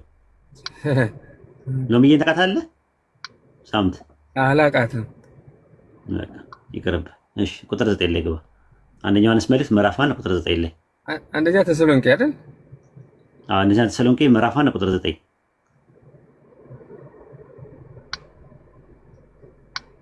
እሺ ቁጥር 9 እነርሱ ራሳቸው ወደ እናንተ መግባታችን ኦኬ። እሺ ቀጥል። አንደኛ ተሰሎንቄ ምዕራፍ 1 ቁጥር 9 እነርሱ ራሳቸው ወደ እናንተ መግባታችን እንዴት እንደነበረ ስለኛ ይናገራሉና ለሕያውና ለእውነተኛ አምላክም ታገለግሉ ዘንድ ከሙታንም ያስነሳውን ልጁ እርሱንም ኢየሱስን ከሚመጣው ቁጣ የሚያድነንን ከሰማይ ትጠብቁ ዘንድ ከጣዖቶች ወደ እግዚአብሔር እንዴት ዘወር እንዳላችሁ ይናገራሉ። ሂሰን የተባለው ሂሰን ሲባል ሂስ የተባለው ማን ነው? ሰን የተባለው ማን ነው? ያው ግልጽ ነው። ሂስ ማለት አብ ነው። ሂሳን ደግሞ ኦኬ። እውነተኛ ሂስ የሚለው ፖሰሲቭ ፕሮናውኑ ማንን ተክቶ የመጣ ነው? በዚህ ጥቅስ መሰረት እውነተኛ አምላክ የሚለው ነው አይደል? ለያውና ለእውነተኛው አምላክ አለ። ከዛ ልጁ ኢየሱስን አለ። እውነተኛ አምላክ የተባለው ማን ነው? እዚህ ጋር አብ። አመሰግናለሁ። ብዙ ጥቅሶችን ማሳየት እችላለሁ። አብን ሁለተኛ አምላክ የሚለው ዘዳግም 6:4 ላይ ሽማ እስራኤሉ ያህዌ ኤሎሃይኑ ያህዌ ኻድ አለ። እስራኤሉ ስማ አምላካችን ያህዌ አንድ ያህዌ ነው አለ። ዮሐንስ 8:54 ኢየሱስ እናንተ አምላካችሁ የምትሉት ለእኔ አባቴ ነው አለ። ኤርሚያስ 10:10 ላይ ያህዌ ግን እውነተኛ አምላክ ነው ይላል። ያህዌ እውነተኛ አምላክ ነው ይላል። ኢየሱስን የላከው የኢየሱስ አባትና አምላክ አንዱ አምላክ እውነተኛ አምላክ ነው። ያንን ነው የሚናገረው። ዮሐንስ ወንጌል 17:3 ላይ ራሱ ሩቅ ሳትሄድ እውነተኛ አምላክ ብቻ ነው የሆንኮ አንተን እያለ አንተ እያለ የሚያናገረው ማንን ነው? ዮሐንስ 17:3 ላይ ራሱ ብትሄድ ማንን ነው አንተ እያለ የሚያናገረው? አንተ አንተ እያለ የሚያወራው ማንን ነው? አንተ የሚለው ማንን ነው? አብን ነው። ማንን ነው አንተ የሚለው? አብን ነው ብቻን። ማወቅ የሚለው ላይ ጥያቄ የለኝም። እኔ ማወቅ ላይ ጥያቄ የለኝም። ብቻህን አለ። እውነተኛ አምላክ ብቻህን የሆንክ አለው። አንተ ብቻህን። የ1980 ትርጉም ነው ከፈለክ። የ1879 የአባሮሜ የቁም ጽሑፍ ነው የአባ አብርሃም የሚባለው የአባሮሜ የሚባለው ትርጉም ነው። ብቻህን ብቻህን አንተ ብቻህን እውነተኛ አምላክ ነህ አለ። አንተ ብቻህን ሞኖ የሚል ቃል አጀክቲቭ ጥፍንግ አድርጓል። በአጀክቲቭ ነው። በገላጭ ቅጽል ጥፍንግ አድርጎ ነው ያስቀምጠው። አንተ ብቻህን አስተማሪ ነህ ብለህ ብትለኝ ከዛ በኋላ አንተ እየነገርከኝ አንተ ሌላ ሰው መጥቶ እንትና እኮ ሳምት የሚባል እኮ አስተማሪ አለ ቢባል ቁማር ነው፣ ድራማ ነው፣ ተውኔት ነው፣ ቲያትር ነው የሚሆነው እያልከኝ አንተ ብቻህን አስተማሪ ነህ ካልከኝ ከዛ ሌላ አስተማሪ አለ ከወይድ ውጭ ብለህ ብትል ብቻህን የሚለው ቃል አጀክቲቭ ትርጉም አይሰጥም፣ ትርጉም አይሰጥም። ስለዚህ አንደኛ ዮሐንስ መልእክት ምዕራፍ 5 ቁጥር 20 ላይ ስለ ኢየሱስ አምላክነት ሽታው የለም ራሱ በኃይለ ቃል አምጥቶ ሰው ግራማቲካል፣ ሊንጉስቲካል፣ ኮንቴክስቹዋል፣ ቴክስቹዋል፣ ሎጂካል በሆነ አፕሮች ሞትሪፒሊያን የሚባል አርጊው ማድረግ አይችልም። ኤኒ ሴክ ኦፍ አርጊመንት ማመጥ አይችልም። ይህን ይመስላል። እሺ አሁን እዛ 17:3 ላይ ለምንድን ነው ማወቅ የሚለውን የፈለግኩት መሰለ? ሁለቱንም ማንነቱን በተለይ ልጁን ማንነቱን ካላወቅን ችግሩ እዛ ጋ ነው። እዛ ጋ የግድ ማወቅ አለብን። አሁን 14 ዮሐንስ ወንጌል ላይ ስትሄድ እኔንም አታውቁም ይላል። ስለዚህ ማወቅ ላይ እኔንስ ብታውቁ አባቴንም ባወቃችሁ እያለ የሚናገረው ነገር ስላለ ከዚያ ጋር አያይዤ ነው የምረዳው። 14:7 ላይ ያለውን ብናነበው ወደዛ እንሂድ። 17 እኮ ማወቅ የሚለው ምንድን ነው የምትረዳው? ማወቅ ማለት እውቀት አይደለ እንዴ? ማወቅ የሚባለው ነገር እኔም ብታውቁ ኖሮ አባቴን ባወቃችሁ ነበር አለ አይደለ እንዴ? ስለዚህ በቃ ማወቅ ማለት እሱ ነብይ እንደሆነ መልእክተኛ እንደሆነ ከሱ እንደተላከ ነው የሚያሳየው። ዮሐንስ ወንጌል ምዕራፍ 12 ቁጥር 49 ላይ የላከኝ እውነተኛ ነው እኔም ከእርሱ የላከኝ እውነት ምንድን ነው የሚለው? 12:49 ላይ እኔ ከራሴ ምንም አልተናገርኩምና ነገር ግን የላከኝ አብ እርሱ የምለውንና የምናገረውን ትእዛዝ ሰጠኝ አለ። ስለዚህ አብ እንደነገረኝ እንዲሁ እናገራለሁና አለ። ዮሐንስ ወንጌል ምዕራፍ 14 ቁጥር 10 ላይ ምንድን ነው የሚለው? እኔ ከራሴ ምንም አልተናገርኩምና አለ። ዮሐንስ ወንጌል ምዕራፍ 14 ቁጥር 24 ላይ የምትሰሙት ቃል የላከኝ እንጂ የኔ አይደለምና አለ። ዮሐንስ ወንጌል ምዕራፍ 8 ቁጥር 26 ላይ የላከኝ እውነተኛ ነው እኔም ከእርሱ የሰማሁትን እነዚህን ለዓለም እናገራለሁ አለ። ዮሐንስ ወንጌል ምዕራፍ 8 ቁጥር 40 ላይ ከአምላክ ሰምቼ የነገርኳችሁ ሰው ነኝ አለ። ዮሐንስ ወንጌል ምዕራፍ 5 ቁጥር 30 ላይ እኔ ከራሴ አንዳች ላደርግ አይቻለኝም እንደሰማው ፈርዳለሁ አለ። የላከኝን ፈቃድ እንጂ ፈቃዴን አልሻምና አለ። እኔ ስለ ራሴ በመሰከር እውነት ምስክርነት ይሆነታል። ስለ እኔ የሚመሰክረው አለ ሌላ ነው አለ። ሌላ ነው አለ። አናዘር ኦፍ ዲፈረንት ካይንድ አለ። ሌላ ነው አለ። ሌላ እያለ ነው የሚናገረው። ስለዚህ ሌላ ነው። የኛው መልእክተኛ ነው፣ ያኛው ላኪ ነው።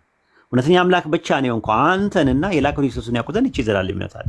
መልእክተኛ አለ። ያ የተላከው ሜታፊዚካሊ መልእክተኛ ነው፣ ባሪያ ነው፣ ነብይ ነው፣ መሲህ ነው። ይሄን እንቀበላለን። ኦንቶሎጂካ ግን ከድንግል ማርያም ማህፀን ውስጥ በድንግልና ተጸንሶ በድንግልና የተወለደ ነው፣ ሰው ነው። ድንግል ማርያም ማህፀን ውስጥ ኬሚካል ሪአክሽንና መካኒካል ፈንክሽን አድርጎ የተለያየ ፕሮሰሶችን አካሂዶ ያደገ የበላ የጠጣ ወንድ ልጅ ሆኖ የተወለደ የተገረዘ ነው። ይህንን ነው የሚያሳየው እኮ። ይህን ማወቅ ነው።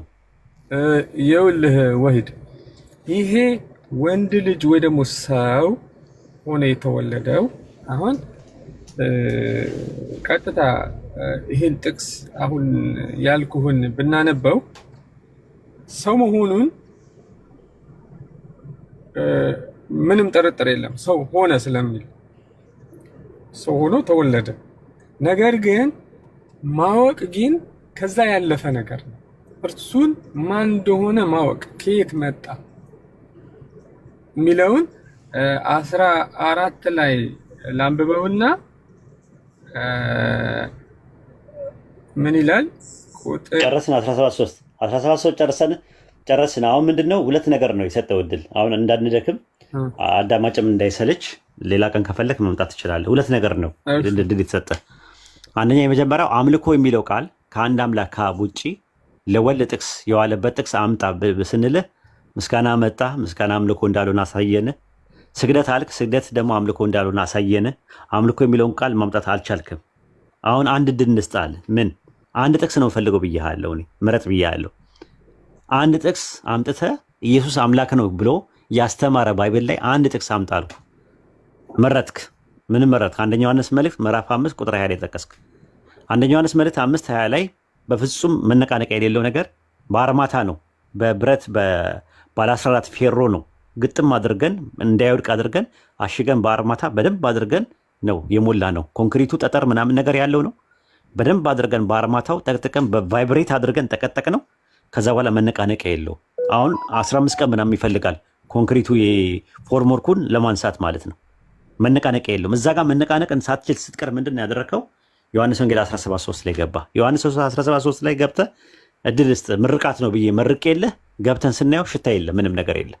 ምን የሚል አምላክም የሚል የለም፣ ምንትንም የለም። ከዛ እዛ ደግሞ ስትል ደግሞ ዮሐንስ ወንጌል 14 ላይ ገባ።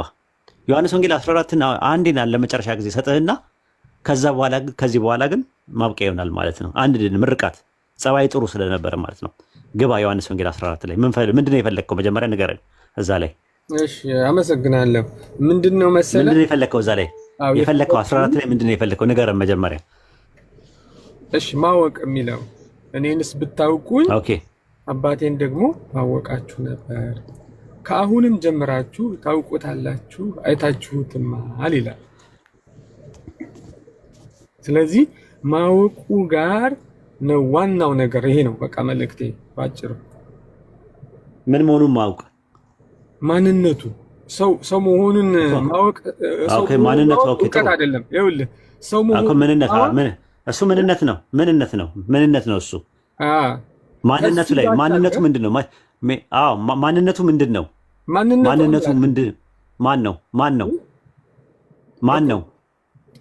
ይሄ ሰው 50 ዓመት ያልሞላህ አሉት አይደለ? ማንነቱ ነው የጠየኩ፣ ምንነት አይደለም የጠየኩ። ማንነት ነው የጠየኩ። ማንነቱን ማወቅ ነው ብለኛል። ማንነቱ ንገረኝ። ማንነቱን ሜታፊዚካል ነው የጠየቀኝ፣ ኦንቶሎጂካል አይደለም የጠየቀኝ። ምንነት አይደለም አሁን የምናወራው። ምንነቱ ላይ ዘጋል። ሰው ነው ምናምን የሚለው ነገር ችግር የለም። ማንነቱ ላይ ሂድ። ሰዎች የሰው ልጅ ማን ይሉታል ብለው ሲጠይቁት ምንድን ነው ያለው ኢየሱስ? ብዙ ነገር አሉ። ነቢይ ምን አሉ። እሱ ግን የፈለጋት ነገር ምንድነው? የእግዚአብሔር ልጅ ነህ ያለው የጴጥሮስን መረጠና አይደለም ትክክል አለ። አይደለም እንደዛ አይደለም የሚለው እንትን ላይ ያወጣው ሉቃስ ላይ ያወጣ ሌላ ነገር ይላል። ሉቃስ እንትን አይደል እንትን ያለው ማቴዎስ መጀመሪያ ያመጣው ማን ነው? ይሄን 16 ላይ ማቴዎስ የወሰደው ከማን ነው? ማቴዎስ የወሰደው ከማን ነው? ማቴዎስ የወሰደው ከማን ነው? ከራሱ ነው። ማቴዎስማ ሰዎች ማቴዎስ አይደለም። ማቴዎስና ማርቆስ ማቴዎስና ሉቃስ ሶርስ የወሰዱት ከማን ነው? ዶክሜንታሪ ሃይፖቴሲስ ላይ ስታጠና ማቴዎስ እኮ ሐዋርያ ነው። በአይኑ ያየውን አይደለ እንዴ የጻፈው? አይ ቆይ ኖ እንትን ላይ ስታጠና የለም ዶክሜንታሪ ሃይፖቴሲስ የለም። ባይብል ላይ ስታጠና ስለ ሲኖፕቲክ ጎስፔል አላጠና ምን ይላል እስኪ? ሲኖፕቲክ ጎስፔል ላይ ምንጭ አድርገው የተጠቀሙት እነማን ናቸው? ማርቆስና ማቴዎስና ማርቆስ ማቴዎስና ሉቃስ ከማን ነው ምንጭ አድርገው? ይኸውልህ ሉቃስና ማርቆስ። አዎ ልክ ነህ። እንትን ከማርቆስ ነው የተጠቀሙት አይደለ? ከማርቆስ ነው ሶርስ አድርገው የተጠቀሙት ዶክሜንታሪ ሃይፖቴሲስ ላይ። ማቴዎስ እና ዮሐንስ ግን በአካል የነበሩ ናቸው። አይ ስለሱ አይደለም ጥያቄ። ስለ ወንጌሉ አጻጻፍ ላይ ማቴዎስ እና ሉቃስ ዶክሜንታሪ ሃይፖቴሲስ ሶርስ ሲያደርጉ ማንን ነው ሶርስ አድርገው የተጠቀሙት? ጥናት ላይ አላጠናም? ዶክሜንታሪ ሃይፖቴሲስ ስለ ወንጌል ሲኖፕቲክ ጎስፔል የሚባል ነገር እሱን አላውቀውም። ይሄ በቃ እሱን ልንገርህ። ማርቆስ 8 ላይ ግባ። እሺ ተው፣ ችግር የለው። ማርቆስ 8:27 ላይ ግባ። ማርቆስ 8:27 እሺ ግባ። ምን ይላል?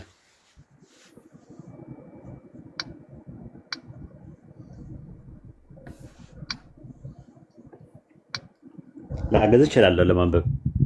እሺ አንብብልኝ። እሺ ደረሻለሁ። የማርቆስ ወንጌል ምዕራፍ 8 ቁጥር 27 ላይ እንደዚህ ይላል። ተከታተሉ ያ ጀማ። ኢየሱስና ደቀ መዛሙርቱ በፊልጶስ ቂሳሪያ ወዳሉበት መንደሮች መጡ። በመንገድም ሰዎች እኔ ማን እንደሆንኩኝ ይላሉ። ምን እንደሆንኩኝ አይደለም የሚለው ማንነት ነው፣ ስለ ማንነት ነው ብሎ ደቀ መዛሙርቱን ጠየቃቸው። እነርሱ መጥምቁ ዮሐንስ ነው፣ ሌሎቹ ኤልያስ ነው፣ ሌሎቹ ከነቢያት አንዱ ነው ብለው ነገሩ። እናንተስ እኔን ማን እንደሆንኩኝ ትላላችሁ አላቸው። ማን እንደሆንኩኝ ትላላችሁ ብሎ ጠየቃቸው። ጴጥሮስ ምን አለው? አንተ ክርስቶስ ነህ ብሎ መለሰለታል። ስለዚህ ማንነቱ ምንድን ነው? የኢየሱስ ማንነቱ ምንድን ነው? ክርስቶስ ማለት ምን ማለት ነው? ክርስቶስ ማለት ምን ማለት ነው? ትርጉሙ መሲህ ማለት ነው። ክርስቶስ ማለት ምን ማለት ነው? ትርጉሙ ክርስቶስ ነው። የቃሉ ትርጉም ምንድን ነው? ክርስቶስ ማለት ምን ማለት ነው? ትርጉም የቃሉ ትርጉም ከስር እየጻፉልን ነው ሰዎች። ኦኬ የተቀባ ማለት ነው። ሐዋርያት ሥራ 10:38 ላይ አምላክ የናዝሬቱ ኢየሱስን በምን ቀባው ይላል?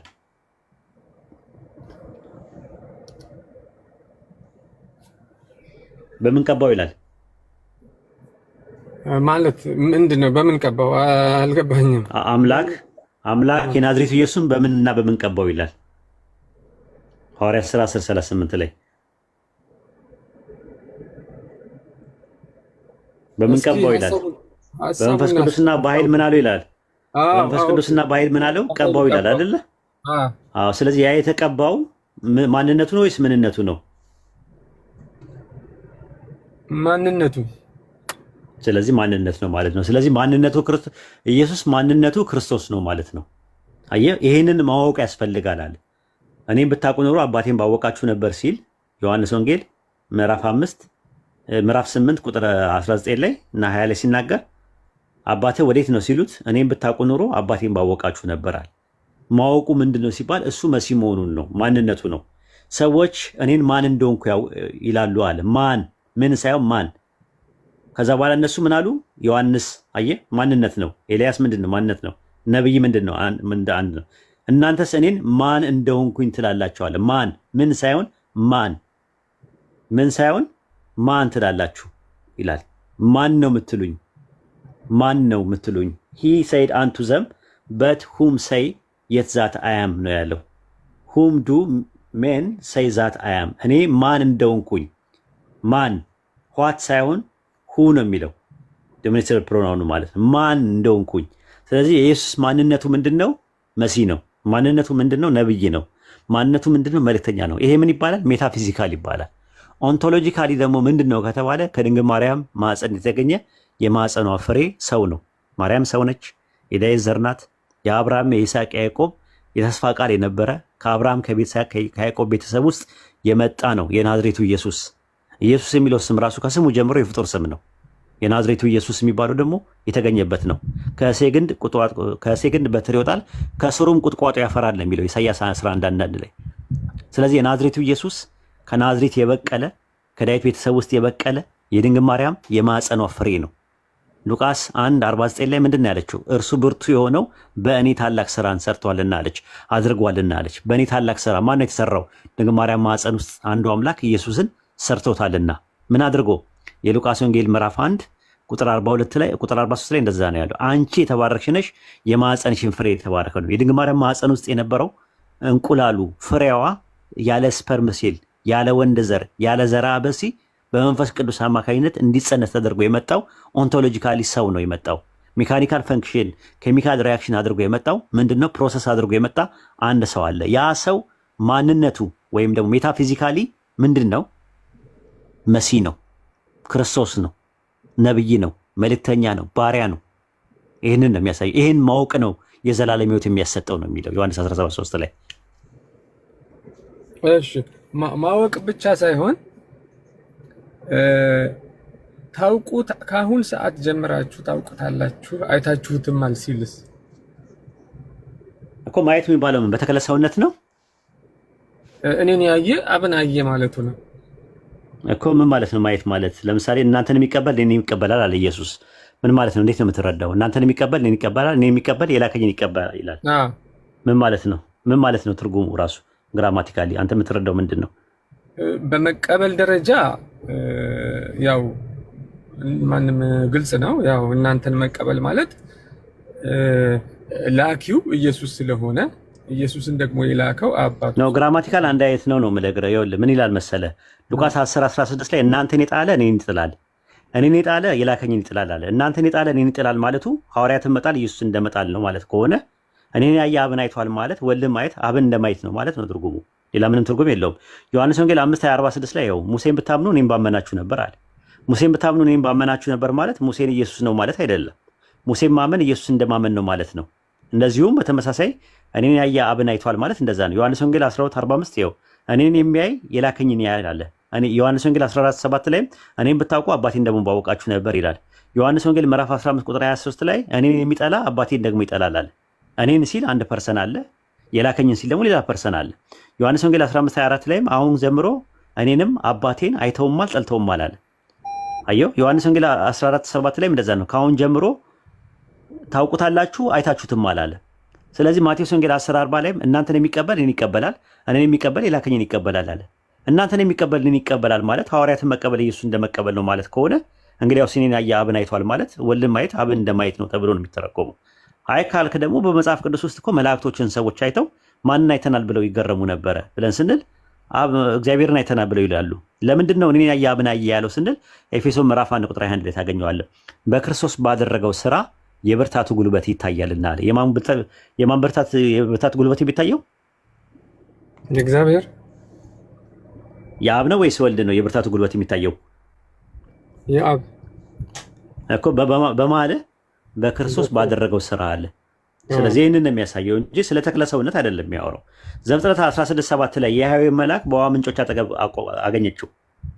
መልአኩ ማለት ነው የያህዌ መልአክ አገኘችው። እሷ የሚናገራት የነበረውን የያህዌ መልአክ ኤሮሂ ብላ ጠራችው። የሚያየን በእውኑ እዚህ ደግሞ አየሁት አለች። ማንን ያየችው? ኤሮሂ ትላለች።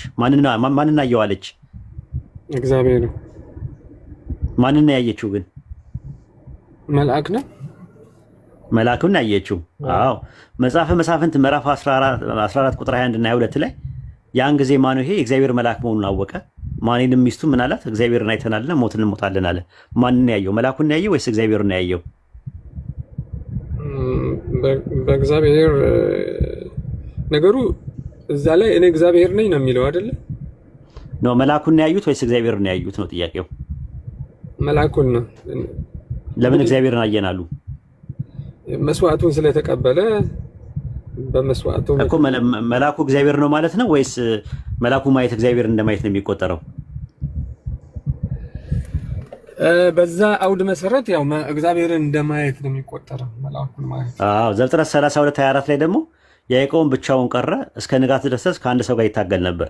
ያ የታገለው መልአክ ሆሴዕ 12:4 ላይ መልአክ ነው ተብሏል። ከዛ ዘፍጥረት 32:30 ላይ ምን አለ? ያዕቆብ እግዚአብሔርን ፊት ለፊት አየሁት፣ ሰውነቴም ድና ቀረች አለ። ማንን ነበር ያየው? መልአኩን። ስለዚህ መልአኩን ማየት እግዚአብሔርን ማየት ነው ማለት ቴዎፋኒን የሚያሳየው ወይስ ራሱ ያ መልአኩ ራሱ እግዚአብሔር ነው ማለት ነው ወይ ትርጉሙ? እንግዲህ የእግዚአብሔር ስራ ድንቅ ነው፣ ግን እዚህ ጋር መልአኩን ነው። እሺ እናመሰግናለን። ለዛሬ የነበረን ቆይታ ተመልሶልሃል ማለት ነው። አይበቃም? እሺ ይበቃናል። መረቅንልህ እንግዲህ ይበቃናል። እንዳልደክምህ እንዳይሰለችም ኦቨርዶዝም እንዳይሆንብህ በደንብ ዳጀስት አድርገው አላው ሰው ምን በለውና እቺ የገባችው አትስራና ሌላ ቀን ደግሞ ረሃብ ሲወረብረ ሌላ ቀን ደግሞ ትመጣና ሲወረብረን በደንብ እናወራለን። እሺ አይ ብቻ መጽሐፍ ቅዱስን ይዞ ወሂድ ምንድን ነው? መጽሐፍ ቅዱስ ሐዋርያቶች ኢየሱስን አያመልኩትም ነበር። አይበቃንም? አይ በቅቶናል እኮ በቃ ሲበቃ ደግሞ በቃ ነው የሚባለው እንጂ እንደገና ደግሞ ወዳለ ቴንኪዩ ምናምን ብለህ ግንባር ለግንባር ተሳስመህ ተመራርቀ ነው መለያየት ያለብህ። በቃ አመሰግናለሁ። ፖይንቱ ቱ ዘ ፖይንት ተነጋግረህ በደንብ አንድ ፈራስ ይዘህ ነው እንትን ማለት ያለብህ እንጂ እንደዚህ እንትን ሲል ለአዳማጭም ለአንተም እንትን ነው ያደክመሃል። እንዳያደክምህ እኔ ችግር የለብኝም እስከ መጨረሻው ድረስ መሄድ፣ ግን ምንድነው ኦዲየንስህ የሆነ ነገር እንዲጨብጥ ነው እዚህ የመጣ ነው። ያው ጊዜያችንን ጉልበታችንን ለጥሩ ነገር ለማዋል ብለን የመጣ ነው እና ከዛ አንጻር ነው። እናመሰግናለን ሳምት። እኔም አመሰግናለሁ። እሺ መልካም ጊዜ። ሌላ ቀን ብቅ በል። እሺ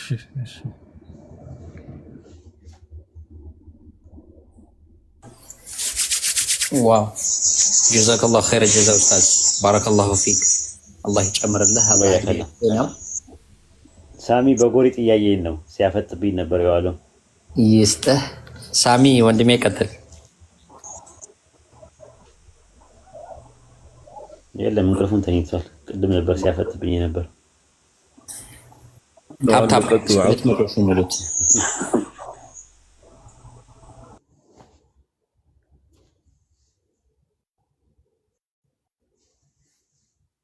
ዛሬ ተረፍ ያለው ይሄ ልጅ ጸባኛ ነው። እንደውም ሌሎች እኮ የሆነ ነገር እንደዚህ ስታደርጓቸው በአንድ ፖይንት ላይ ስትሏቸው ይናደዳሉ።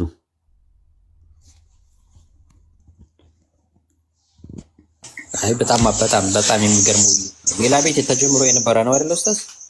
ወደ ውስጥ መጡ። መሲ ቤት ጀመረንና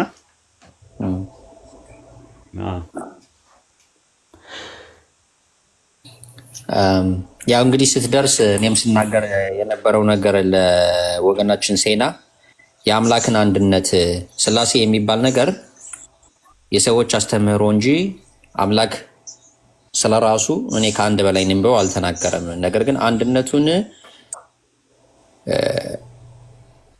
በግልጽ ከዘፍጥረት እስከ ራዕየ ዮሐንስ በመጽሐፎች አለ እና እያልኩኝ አንዳንድ ጥቅሶችን እያነሳነ እየተማማርን ነበረ።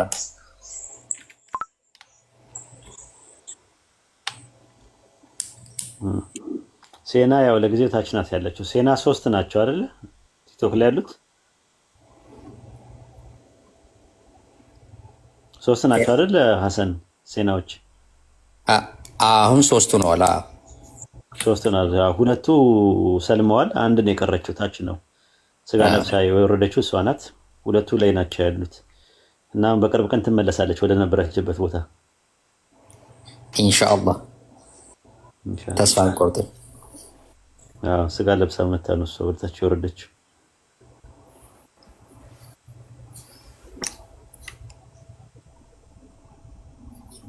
አለሽ ሴና ጥያቄ ካለሽ አንሺ።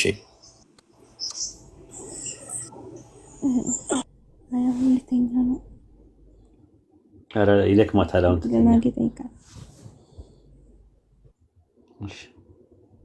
የሚያስተኛም አለ ሹሩሩ ምናምን የሚልም አለ እኛ ጋር።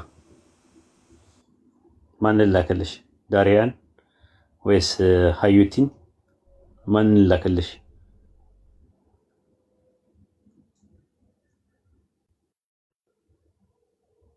ወንድ አላልኩም እኔ። አርፋቸው ቁጭ በሉ ወንዶች።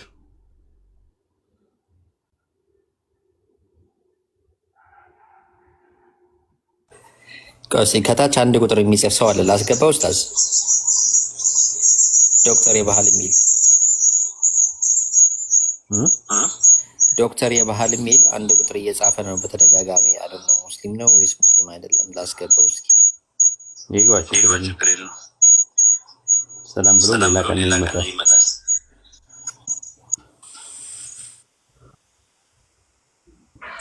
ዶክተር አቤት አቤት። እሺ እንዴት ነህ? ሰላም ነው? ሰላም ነው ኡስታዝ። በጣም ነው የምንወዳችሁ እና እናከብራችኋለን። ጥያቄ ያለኝ እንደ ብዙ ሰዓት እንዳልይዝብህ። እሺ ጠይቅ። በእስልምናና በክርስትና መሀል አንድ ቀልጠፍ ያለ ጥያቄ ነው። ብዙ ጊዜ አልወስድብም፣ ደክመዋል። ማርያም ወይንም መርየም በክርስትና አሁን ለምሳሌ ድንግል ማርያም ተብሎ ነው የሚባለው፣ ግን ያው በመጽሐፉ ላይ ባለትዳር እንደነበረች እንደዚህ ምናምን ይገልጻል። በእስልምና የዚህ አይነት ነገር ያለ እንዴት ነው የሚታየው? ሳይለንት ላይ ነው፣ ምንም የሚናገረው ነገር የለም። ዮሴፍ ማርያምን ከወለደች በኋላ የነበራት ነገር በትዳር ቀጥላለች ወይስ አልቀጠለችም የሚለው ነገር ምንም የሚናገረው ነገር የለም። ሳይለንት ነው ያለው። ቀጥላለችም የሚል ነገር የለውም። ኢየሱስን ወይንም ኢሳን ከመውለዷ በፊት በእስልምና ባለትዳር ነበረች? ድንግል ናት። አይ ድንግል ናት። ድንግል ናት ነው በድንግልና ነው የወለደችው። ማነው በድንግልና ነው የጸነሰችው። አንደኛ ነገር በእስልምና እንደዛ የሚል የለም እኛ ጋር። በክርስትና ግን እጮኛ ነበራት። ትዳር ላይ ሳይሆን እጮኛ ነበራት ነው የሚለው። እናንተ ጋር ትዳር ነበራት አይልም። እና አሁን ለሷ በወቅቱ ኦኬ እንደዛ ኦኬ እጮኛ ነበራት፣ ትዳር ነበራት አይልም አይደል? እናንተ ጋር ትዳር ነበራት ይላል ወይስ እጮኛ ነበራት ይላል? ትዳርማ ከሆነ ትዳርማ ነበራት ካልክማ ሌላም ነገር ነበር ማለት ነው። ከዮሴፍ ጋር ሌላም ነገር ነበራት ማለት ነው። ድንግል ነበረች ነው። አይ እኮ እጮኛዋ ነበረ ወይስ ባሏ ነበረ? አልጋ ላይ ተኙ ነበር አብረው? ይህን ጥያቄን እኮ ነው። አይ በባይብልም ከሄድክ እጮኛዋ ነበረ ሊያገባት ብሎ እንደውም ደበረው የሆነ ሰዓት ላይ በቃ ምናምን አርግዛ ሳያት በቃ ሌላ ቦታ ላይ ሄዳ ነው ብሎ አስቦ ሲደብረው መልአኩ መጣና እጮኛማ ማርያምን ለመውሰድ አትፍራ፣ ከእርሷ የተጸነሰው ከመንፈስ ቅዱስ ነውና አትፍራ አሉ። በስውር ሊተዋት አሰበ። እንደውም ሊያጋልጥ ሊገልጣት ስላልወደደ ይላል። አንድ በአይሁዳውያኖች ደንብ በእስራኤሎች ባህል በባይብል ላይ ስትመለከተው አንድ ወንድ ለአንድ ሴት ታጭታ ከዛ በኋላ ስትማገት ከገኘች በድንጋይ ተወግራ ትገደላለች እና ሄዶ ይናገራል አርግዛለች ምናምንና አርግዛ ሳያት በቃ ደበረው እና በቃ ሊገልጣትም አልወደደም። በስውር በቃ ሊተዋትና ሊሸሻት ሲያስብ መልአኩ መጣና ምን አለ? ከእርሷ የተጸነሰው ከመንፈስ ቅዱስ ነውና እጮኛ ማርያምን ለመውሰድ አትፍራ አለ። ዛት ሚንስ ድንግል ነበረች እሷ ራሷ። ሉቃስ ወንጌል ምዕራፍ 1 ላይ መልአኩ ሲጠይቃት ትጸንሻለሽ፣ ወንድ ልጅ ትወልጃለሽ ሲላት ምንድን ነው ያለችው? ወንድ ሳላውቅ እንዴት ይሆንልኛል አለችው። ወንድ ሳላውቅ እንዴት ይሆንልኛል ማለቷ ድንግል ነበረች ማለት ነው። ቁርአን ላይም እንደዛ ነው። ሱረቱል መርየም ሱረቱል አሊ ኢምራን ምዕራፍ 3 ቁጥር 47 ላይ ነው። በጋብቻ ወንድ ያልነካኝ ሲሆን ያለችው። ወንድ አልነካኝም ድንግል ነበረች እንጂ እጮኛ ሊኖራት ይችላል። እጮኛ ይኖራት አይኖራት ምንም የተገለጸ ነገር የለም ማለት ነው። በእስልምና ያው ሲንግል ንጹህ የሆነች ሴት ናት። በክርስትናው ግን እጮኛ ድንግል ናት ይላል። ግን እጮኛ ታጭታ ይሁን አልታጨጭም ይሁን ምንም የሚናገረው ነገር የለም። እኛ ታጭታለችም አልታጨችም። ከዛ በኋላ ኢየሱስን ከወለደች በኋላ ከዮሴፍ ጋር ቀጥለዋል። ዮሴፍም የሚባል ታሪክ የለም እኛ ጋር ምንም ነገር የለም። ያ ማለት ግን ዮሴፍ የሚባል የለም ማለታችን አይደለም። ሊኖር ይችላል ላይኖርም ይችላል። ቁርአን አልገለጸልንም።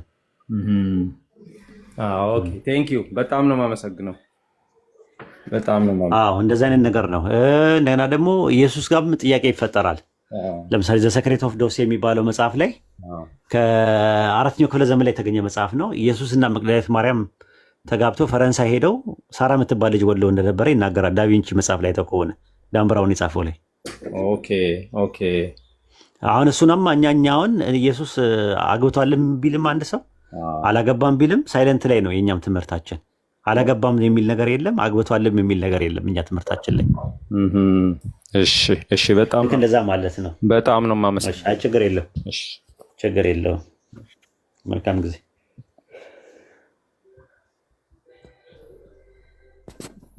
ሰላም አለይኩም ኡስታዝ።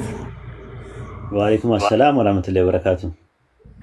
እንትኑ ግን እንደ ባይብል እንግሊዘኛውን በምናይበት ጊዜ ማቴዎስ 1:19 ላይ ዮሴፍ ባሏ እንደነበረ ነው የሚናገረው። አበስኩ ገበርኩ እኔ የለሁበትም እዛው ጨርሼ እራስሽ። እሱማ ሚስቱም ይላል እኮ ሀዝባንድና ዋይፍ እየተባባለ ነው የሚለው እንግሊዘኛው ላይ። እዛው ጨርሼ እኔ የለሁበትም። እያየሽ ግቢበት።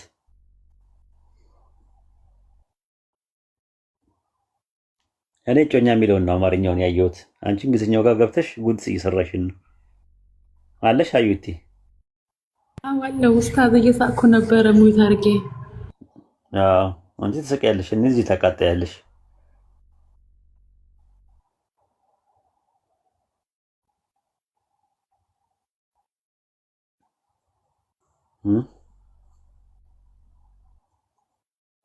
የትኛውን እንውሰድ? እንግሊዘኛውን እንውሰድ? አማርኛውን? አረ ግሪከኛውን ባልና ሚስት ነው የሚለው እሱ ስታዩ።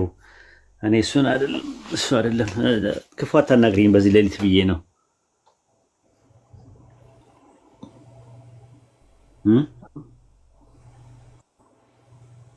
ትንሽ ሊልበት ግድ የለሽም አንተ አትይኝ ታስታርቅኛለሽ። የሆነ ሰው ቢነሳብኝ ትንሽ ሄድበታ። እርግጠኛ ነሽ? እሺ ሊድሽ እንዳትቀየሙኝ ያጀማ። ማቴዎስ ወንጌል ምዕራፍ 1 ቁጥር 19 ላይ እሷ እንዳለችው እጮኛን ዮሴፍን ይላል። እጮኛ ለሚለው ቃል የገባው ቃል አነር ነው ግሪከኛው። አነር ማለት ደግሞ ባል ማለት ነው። የእንግሊዝኛ ትርጉሞቹ ላይም ባሏ ነው የሚለው ሄር ሃዝባንድ ብለው ነው ያስቀመጡት። አነር ማለት ደግሞ ባል ማለት ነው። ማርቆስ 10:12 ላይ ያው እርሱም ባሏን ፈታ ሌላ ብታገባ ታመነዘራለች ይላል። ባል ለሚለው ቃል የገባውንም አነር የሚለውን ቃል ነው ራሱ ማለት ነው። ይሄ ነው የመጀመሪያው። እንደና ደግሞ ማቴዎስ ወንጌል 1:20 ላይ የዳዊት ልጅ ዮሴፍ ሆይ እርሷ ከእርሷ የተጸነሰው ከመንፈስ ቅዱስ ሆነ እጮኛህን ይላል። እጮኛህን ለሚለው ጉኔ ነው የሚለው ግሪከኛው ሚስት ማለት ነው። ዩር ዋይፍ ብሎ ያስቀመጠው። ማቴዎስ 5:31 ላይ ሚስቱን የሚፈታ ለሚለው ቃል የገባው ቃል ሚስት ለሚለው ቃል የገባው ቃል ጉኔ ነው። ጉኔና አነር ታይሻል። አነር ማለት ባል ማለት ነው። ጉኔ ማለት ሚስት ማለት ነው። ተመሳሳይ ቃል የቱ ጋር ነው የምታገኘው? ማቴዎስ 5:31 ላይ ሚስት ለሚለው ቃል ጉኔ ነው የሚለው። ባል ለሚለው ቃል ማቴዎስ 1:20 ላይ ማቴዎስ 1:19 ላይ የተጠቀመው ቃል ተመሳሳይ ነው። አነር ነው የሚለው። ማርቆስ 10:12 ላይም ባልዋ ባል ለሚለው ቃል አነርና ጉኔ። ግልጽ ነው አዩት? አዎ ኡስታዝ፣ ለኔ ግልጽ ነው። አዎ ደግሞ በጣም የሚገርመው ነገር እዚህ ጋር ብታስቀምጪው አንድ የምታየው ቁም ነገር አለ። አንድ ወንድ አንድ ሴት ለሚስትነት አጭቶ ከሌላ ብታመነዝር የታጨለት ወንድ ለፍርድ ሸንጎ ይገልጣትና በድንጋይ ትወገራለች። ዘሌዋውያን ምዕራፍ 20 ቁጥር 10 ላይ ያለልሽ። ማናቸውም ሰው ከሌላ ሰው ጋር ሚስት ወይም ከባልንጀራ ጋር ሚስት ቢያመነዝር አመንዝራውና አመንዝራይቱ ፈጽሞ ይገደሉ ይላል ኦሪት ዘሌዋውያን ምዕራፍ 20 ቁጥር 10 ላይ። ዮሴፍ ግን ሊገልጣት ስላልወደደ በስውር ሊተዋት አሰበ ነው። ለምንድን ነው ሊተዋት ያሰበው? በቃ እንዳትወገር ማለት ነው። በቃ ሊተዋት አሰበ ነው የሚለው። ለዛ ነው የዳዊት ልጅ ዮሴፍ ያለው መልአኩ ከእርሷ የተጸነሰው ከመንፈስ ቅዱስ ነውና እጮኛ ማርያምን ለመውሰድ አትፍራ ይላል። ከዛ ማቴዎስ ወንጌል ምዕራፍ 1 ቁጥር 4 ላይ ዮሴፍ ከእንቅልፉ ነቅቶ የጌታ መልአክ እንዳደረገው እጮኛውን ወሰደ ይላል። ወሰዳት። ከዛ ማቴዎስ ወንጌል ምዕራፍ 1 ቁጥር 5 ላይ የመጀመሪያ ልጇን እስክትወልድ ድረስ አላወቃትም አለ። በጥንት ጊዜ ያነቋቀር ማወቅ ማለት በጋብቻ ተራክቦ ማድረግ ነው፣ ሴክስ ማድረግን ነው የሚያሳየው። ለምሳሌ ኦሪት ዘፍጥረት ምዕራፍ 4 ቁጥር 1 ላይ ይኸው አዳም ሚስቱን ሔዋንን ምን አላት? አወቀ አለ። ምን ማለት ነው? ስሟ ማን እንደሆነ አወቀ ማለት ነው? አይደለም። አወቀ ማለት ምንድነው ትርጉሙ? ተራክቦ ነው። አዎ ጸነሰችም ቃየልን ወለደች አለ። ጸነሰች ከሚለው ጋር ተያይዞ መጥቷል። ኦሪት ዘፍጥረት 4:17 ላይ ቃየል ሚስቱን አወቀ ይላል። አወቀ ማለት ምን ማለት ነው? ጸነሰች ከሚለው ፊት መጥቷል። አዎ ገባኝ። አንደኛ ሳሙኤልን ይኸው ምዕራፍ 1 ቁጥር 19 ላይ እልቃና ሚስቱን ሐናን አወቃት፣ ከዛስ ጸነሰችና ሳሙኤልን ወለደች። አወቀ ማለት ምን ማለት ነው ትርጉሙ? ትርጉሙ ተራክቦ ነው።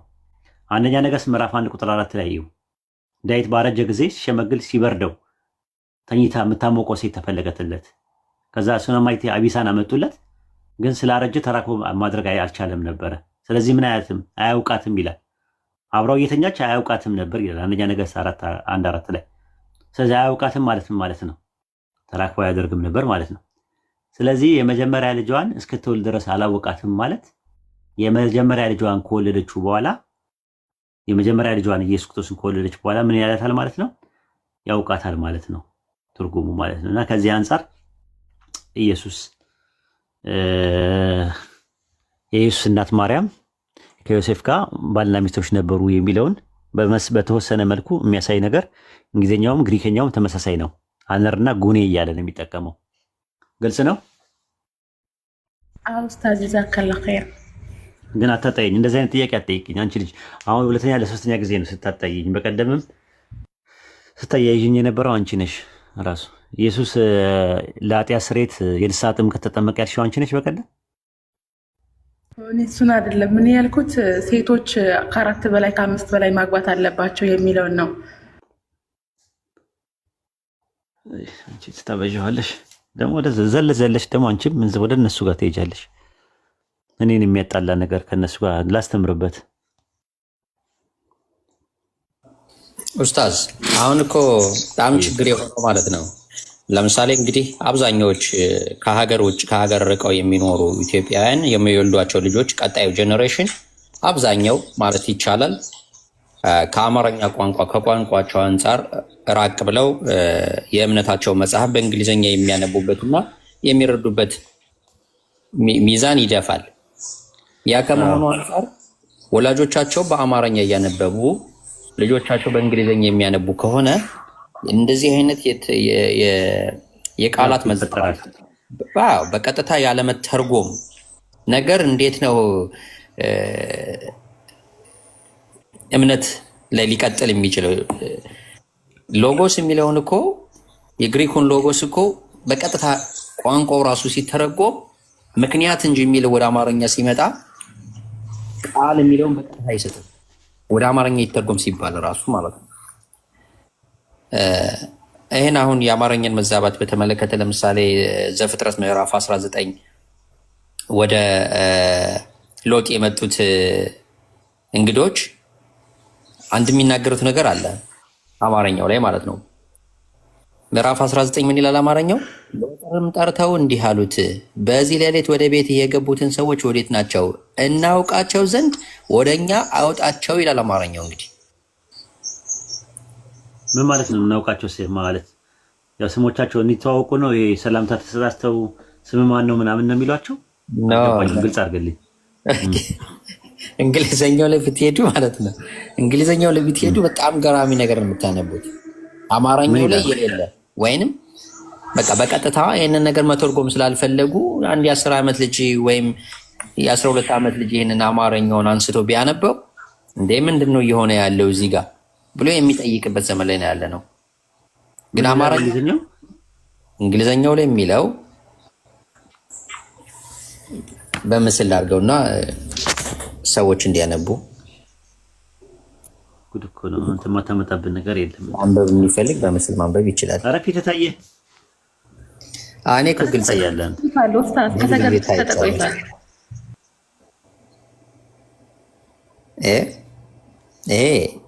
ኬጂቢ የታለቀ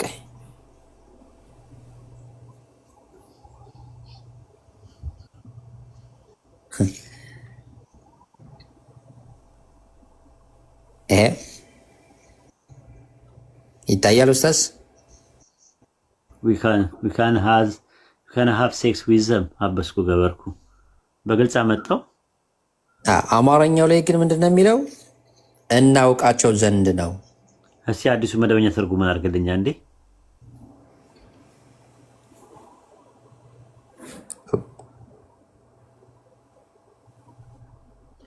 አዲሱ መደበኛ ትርጉምን እሺ ጉድ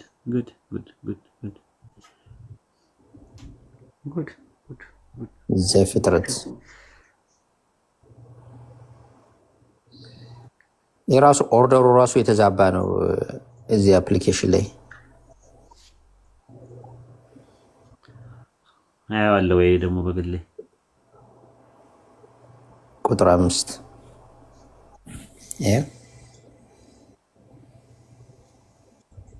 ጉድ ለውጥም ታተው ከአንተ ጋር ለማደር ወደዚህ የገቡ ሰዎች የታሉ? ከእነርሱ ጋር ግንኙነት ለማድረግ ስለምንፈልግ አለ በግልጽ። ኧረ ጉድ የሶዶምና ጎሞራ የሚባለው እኮ በዛ እኮ ነው። አላህ ራሱ ገለባበጣቸው ያነዛ ከተሞቹን እነዚህ እንትኖቹ ማለት ነው። ኡስታዝ ይሄን ጥያቄ ለውጥን ይሄን ጥያቄ የሚጠይቁት እና ማን ናቸው? መላእክቶቹ ናቸው የሚጠይቁት። ቁርአን ላይ ሙቀባለ። ስለዚህ መላእክቶቹ ናቸው ከነዚህ ሰዎች ጋር ግንኙነት የሚያደርጉት። ሰዎቹ ኖርማል ሰው መስለዋቸው ሎጥ ቤት የገቡት ሰዎችን ለምደዋል እነሱ። ከዛ በኋላ እንትን እንበል አንተ ቤት የገቡት ሰዎች አሏችሁ እናድርግ አሉ። እዛ ቁርአን ላይ እንዴት አጸያፊ ነገር በዓለም ላይ ለመጀመሪያ ጊዜ የተደረገ ነው በእናንተ እንዴት ታደርጋላችሁ ነውር ነው አላቸው ነው የሚለው ቁርአኑ። ባይብሉ ግን ሴቶች ነበሯቸው አወጧቸውና ሰጧቸው ነው የሚለው አይደል? ምንድን ነው የሚለው? ጥቅሱን እስቲ አንብሩ ቀጥሉ። ሎጥም ወደ ውጭ ወጥቶ በሩን ከበስተኋላ ዘጋው፣ እንዲህም አላቸው ወዳጆች ሆይ እባካችሁ ነገር አታድርጉ። ሁለት ያላገቡ ሴቶች ልጆች አሉ፣ እነሱ ወደ እናንተ አመጣላችኋለሁ። ለብዙ እኮ ነው። ሁለት ሴቶቹን አሉ፣ እነሱን ላመጣችኋለሁ። ከእነርሱ የፈለጋችሁትን አድርጉ። በእነዚህ ሰዎች ግን ምንም አታድርጉ፣ እነሱ የኔ እንግዶች ስለሆኑ ልጠነቀቅ ይገባቸዋል አለ። ከዛ በኋላ ምን አደረጉ? ከዛ ቀጥል። አይ ግን ወንዶች ስለሆኑ ነው እባካችሁ ይሄ ክፉ ነገር ብሎ የሚለው መላእክቶቹና እነዛ የሚገናኝ መላእክቶቹ ሰው ሆነው ሲመጡ ያው ወንዶች ናቸው እና ሲያዩዋቸው ወንዶች ናቸው እና ቆንጆ ናቸው እና ካላደረገን ሲሉ ሴቶቹን እኔ የገረመኝ ግን ሎጥ እንደዛ ማድረጉ ነው። የገዛ ልጆቹን 2 ሴቶች ልጆች አሉት። የሻማ እኮ ነው የሚያደርጓቸው። የከተማው ህዝብ እኮ ነው በአጠቃላይ የሚጠቀምባቸው። አንድ አባት እንዴት ሴቶች ልጆቹን በምን ምክንያት እንደዚህ ያደርጋል? ታስበው አንተ ልጆችህ ተመሳሳይ ጾታ ማለት ነው ያውላ ህዝብ ተመሳሳይ ጾታ ያውላ ህዝብ እንዲያደርጋቸው አድርጓቸው። ተመሳሳይ ጾታ ቢሆንስ እንደዛ ቢሆን የገዛ ልጆችህን ከአብራክ የወጡትን የሻሙ ምናምን ብለህ ለሌላ ሰው ትሰጣለህ? በጣም ከባድ ነው። ኧረ በጣም እንትን ነው፣ በጣም ከባድ ነው። እሺ ቀጥል። ከዛ ያላገቡ ልጆች አሉ፣ ወደ እናንተ ላምጣላችሁ፣ በእነርሱ ላይ የፈለጋችሁትን አድርጉ አላቸው። በጣም እኮ የሚገርመው በእነዚህ ሰዎች ግን ምንም ነገር አታድርጉ፣ እነሱም የኔ እንግዶች ስለሆኑ ትጠነቁላችሁ ይገባላል። ሰዎቹ ግን እንደ ስደተኞች ነበሩና እምቢ አሉ ምናምን ይላል። መጨረሻ ላይ ሴቶቹ ምን እንዳደረጉበት ታውቃለህ? የተበቀሉት በቀል ሴቶቹ እንደዚህ አሁን ሂድና የሻሙ አድርጓቸው እነሱን ከፈለጋችሁ ምናምን ብሎ የሰሙ ሴቶች ምን እንዳደረጉ ታውቃለህ? መጨረሻ ላይ እሺ የገዛ አባታቸውን አሰከሩትና እላዩ ላይ ወጥተው እንዲህ ጸነሱ። እዛ ላይ በተራ ሁለቱ ልጆቹ ተራ በተራ ገብተው አስክረውት አባታቸውን። ከዛ በኋላ በቃ እንትን አሉ ማለት ነው። ከአባታቸው ጋር አደረጉና ጸነሱ። አንብብላቸው እዛው ላይ ከቤቱ ያሉት ሁለቱ እንግዶች ግን እጆቻቸውን ወደ ውጭ አውጥተው ሎጥን ስበው ወደ ቤቱ ውስጥ አስገቡትና በሩን ዘጉ። ከዚያ በኋላ ውጭ የነበሩት ወጣቶችና ሽማግሌዎች ሁሉ በሩን ማየት እንዳይችሉ ዓይናቸውን አሳወሯቸው። ሁለቱም እንግዶች ሎጥን እንዲህ አሉት፣ በዚች ከተማ ውስጥ የሚኖሩ ወንዶችና ሴቶች ልጆችህ፣ የልጆችህ እጮኛዎችም ሌሎች። ቁጥር ስንት ላይ? እሱ አይደለም 1930 ላይ ነው ያለው። 1930 ላይ እዛ ሎጥ በኦሳር መቀመጥ ስለፈራ እርሱና 2 ሴቶች ልጆቹ ወደ ተራራዎች ወጥተው መኖሪያቸውን በዋሻ ውስጥ አደረጉ። አንድ ቀን ታላቂቱ ልጁ እህትዋን እንዲህ አለቻት፣ አባታችን ማርጀቱ ነው። ልጆችን እንድንወልድ እኛን የሚያገቡ ወንዶች በዙሪያችን የሉም። ከእርሱ ጋር ተኝተን ከእርሱ ልጆች እንድናገኝ አባታችን የወይን ጠጅ አጠጥተን እናስክረው። በዚያ ምሽት አባታቸውን የወይን ጠጅ አጠጥተው አሰከሩት። ታላቂቱ ልጁም ከእርሱ ጋር ግንኙነት አደረገች። ሎጥ ግን በጣም ሰክሮ ስለነበረ ስትተኛም ሆነ ስትነሳ አላወቅም። በማግስቱ ታላቂቱ ልጅ እህቷን ትናንት ማታ እኔ ከእርሱ ጋር ተኝቻለሁ፣ ዛሬም እንደገና የወይን ጠጅ አጠጥተን እናስክረውና ሁለታችንም ከአባታችን ልጆች ወልደን ዘራችንን እንዳይጠፋ እናድርግ አለቻት። ስለዚህ በዚያን ምሽት አባታቸውን እንደገና የወይን ጠጅ አጠጥተው አሰከሩት። ታናሽቱ ልጅም ከእርሱ ጋር ግንኙነት አደረገች። አሁንም እጅግ ሰክሮ ስለነበረ ስትተኛም ሆነ ስትነሳ አላወቀም። በዚህ ሁኔታ ሁለቱም የሎጥ ሴት ልጆች ከአባታቸው ጸነሱ። ታላቂቱ ወንድ ልጅ ወለደች እና ስሙን ሞዓብ አለችው። እርሱ ዛሬ ሞዓባውያን ተብለው ለሚጠሩት ሕዝቦች ቅድመ አያት ነው። ታናሽቱም ወንድ ልጅ ወለደችና ስሙን ቢንያሚን አለችው። እርሱ ዛሬ አሞናውያን ተብለው ለሚጠሩት ሕዝቦች ቅድመ አያት ነው። ከአንድ ወገን ጋር ስንወያይ በዚህ ጉዳይ ማለት ነው እንደዚህ እንግሊዘኛውን አስነብቤው ሎጥም ነብይ አይደለም የሚሉት ነገር አላቸው። ለዚህ ነገር መረጃ አላቸው። ግን ፍረስ ችግር የለውም አይሆን ችግር የለውም። ግን ይሄ ነገር ትክክል ነው ወይ? ታሪኩ ትክክል ነው ወይ ነው? ሎጥ ነብይ ነው የሚለው ነገር ያለው አይሁዶች ጋር ነው እና ኦርቶዶክስ ጋር ነው ያለው። ባይብል ላይ የለም ሎጥ ነብይ ነው የሚል።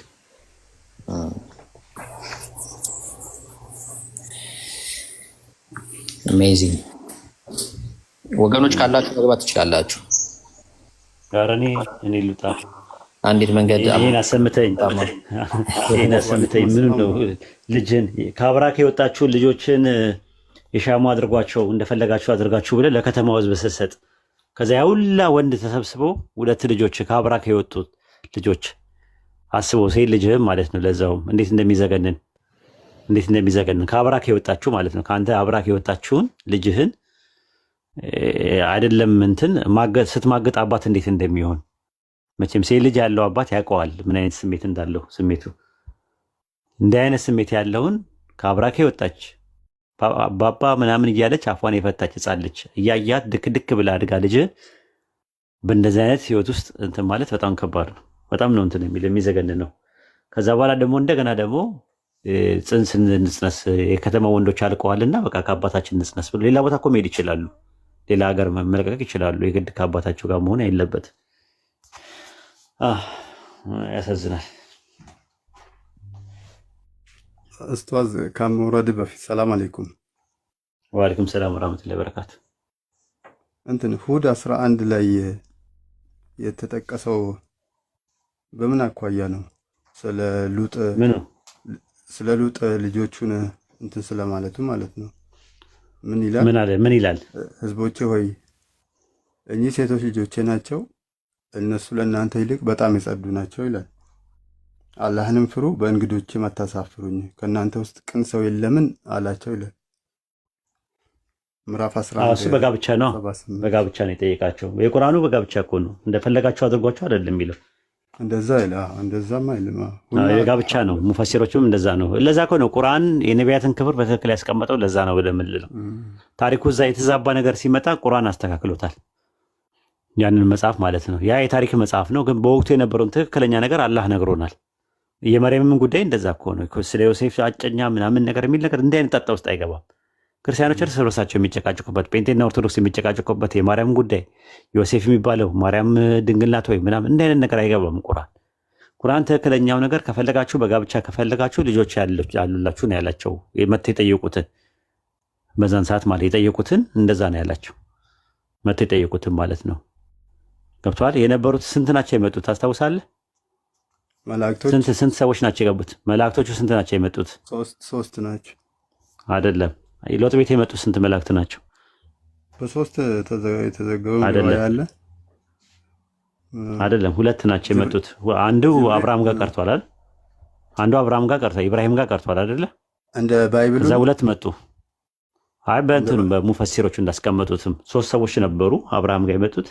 ከዛ በኋላ ሶስት መላእክት ናቸው የመጡት። አንዱ ኢብራሂም ጋር ሲቀር ሁለቱ መጡ። ሁለቱን ሁለት ልጆች አሉኝና ሁለት ልጆች ስላሉኝ ለጠየቁት ሁለት ሰዎች ሁለት ሴቶች አንዳንድ እንዲያገቡ ነው የጠየቃቸው ሎጥ። ባይብሉ ላይ ስታዩ ግን የከተማይቱ ሰዎች ነው የመጡት ነው የሚለው። የከተማይቱ ሰዎች እንዴት መጥተው ሁለት ሴቶች ላይ እንደፈለጉ እንዲጫወቱ የሻሙ ይሆናል። ለዛም እኮ ጋብቻ አይደለም፣ የቁርአኑ ጋብቻ ነው። በአግባቡ በህግ ባህላል ነው።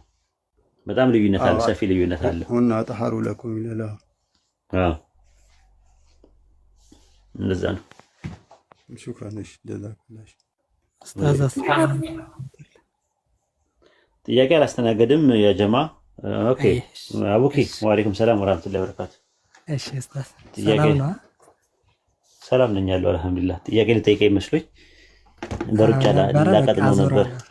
ችግር የለውም። ኧረ ልገሉኝ ነው እንዴ እናንተ? አላሳዝናችሁም እንዴ?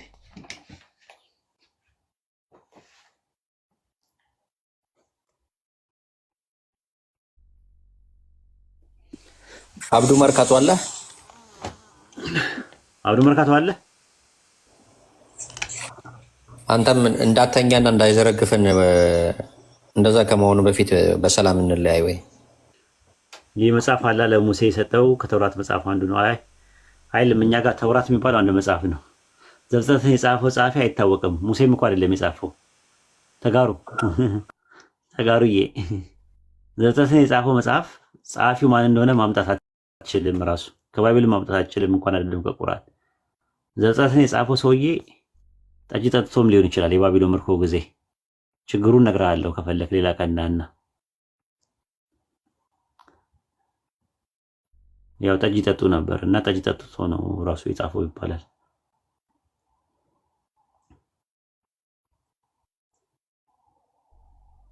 ኡስታዝ አንድ ብቻ አልጠየቅ።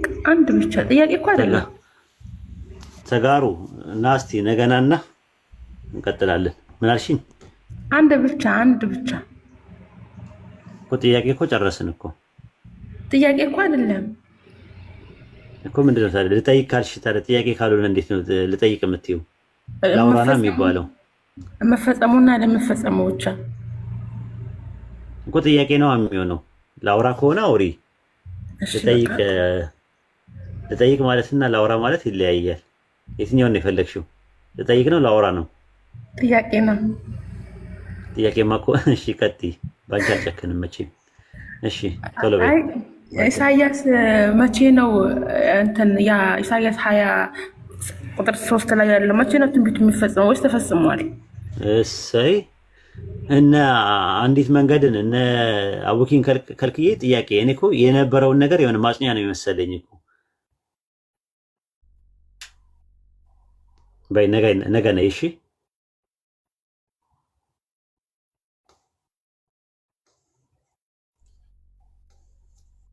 ሐሰን አለ ኡስታዝ። እኛ ጋር የምትማረው ትምህርት የት ሄዳ እንደምትለማመድ ታውቃለች? አዩቲ የምትባለው እሺ፣ የት ሄዳ የምትለማመድ ይመስላል? እስቲ ገምት። እንደ ክርስቲያን እየመሰላት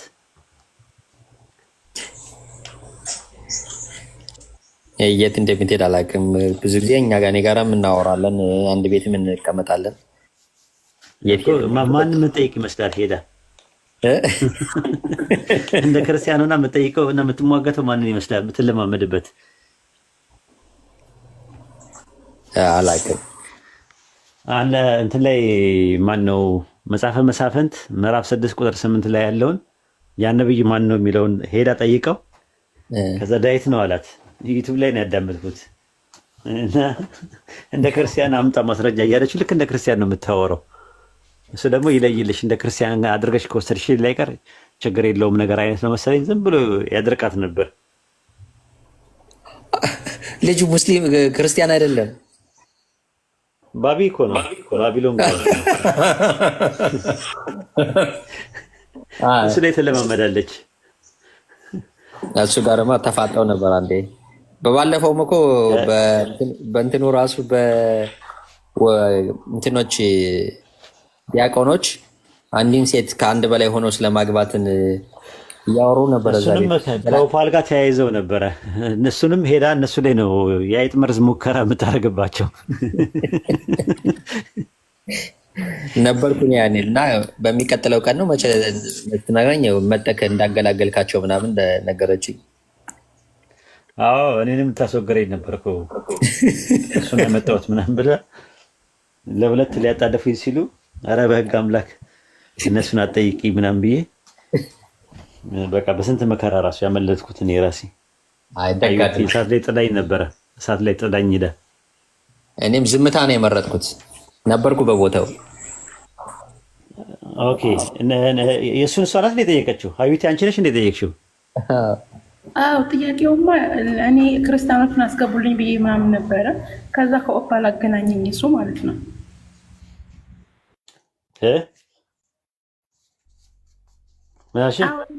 እኔ ነኝ ያቀረብኩት ጥያቄው።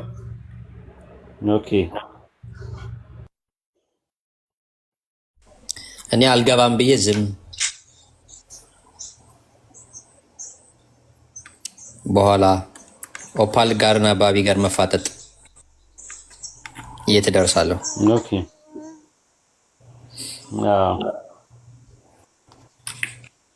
አይ ይገርማል። አይ ለማንኛውም ለናደሩ ሰላም አለይኩም ወራህመቱላሂ ወበረካቱ። ወአለይኩም ሰላም ወራህመቱላሂ ወበረካቱ። አብዱ መርካቶ ከሌለ በቃ እንግዲህ ያው ስልጣን ተሰጥቶኛል። ኮመንቱን ዘግቸው እንለያያለን። መግባት የምትፈልጉ ሰዎች ካላችሁ ላስገባችሁ።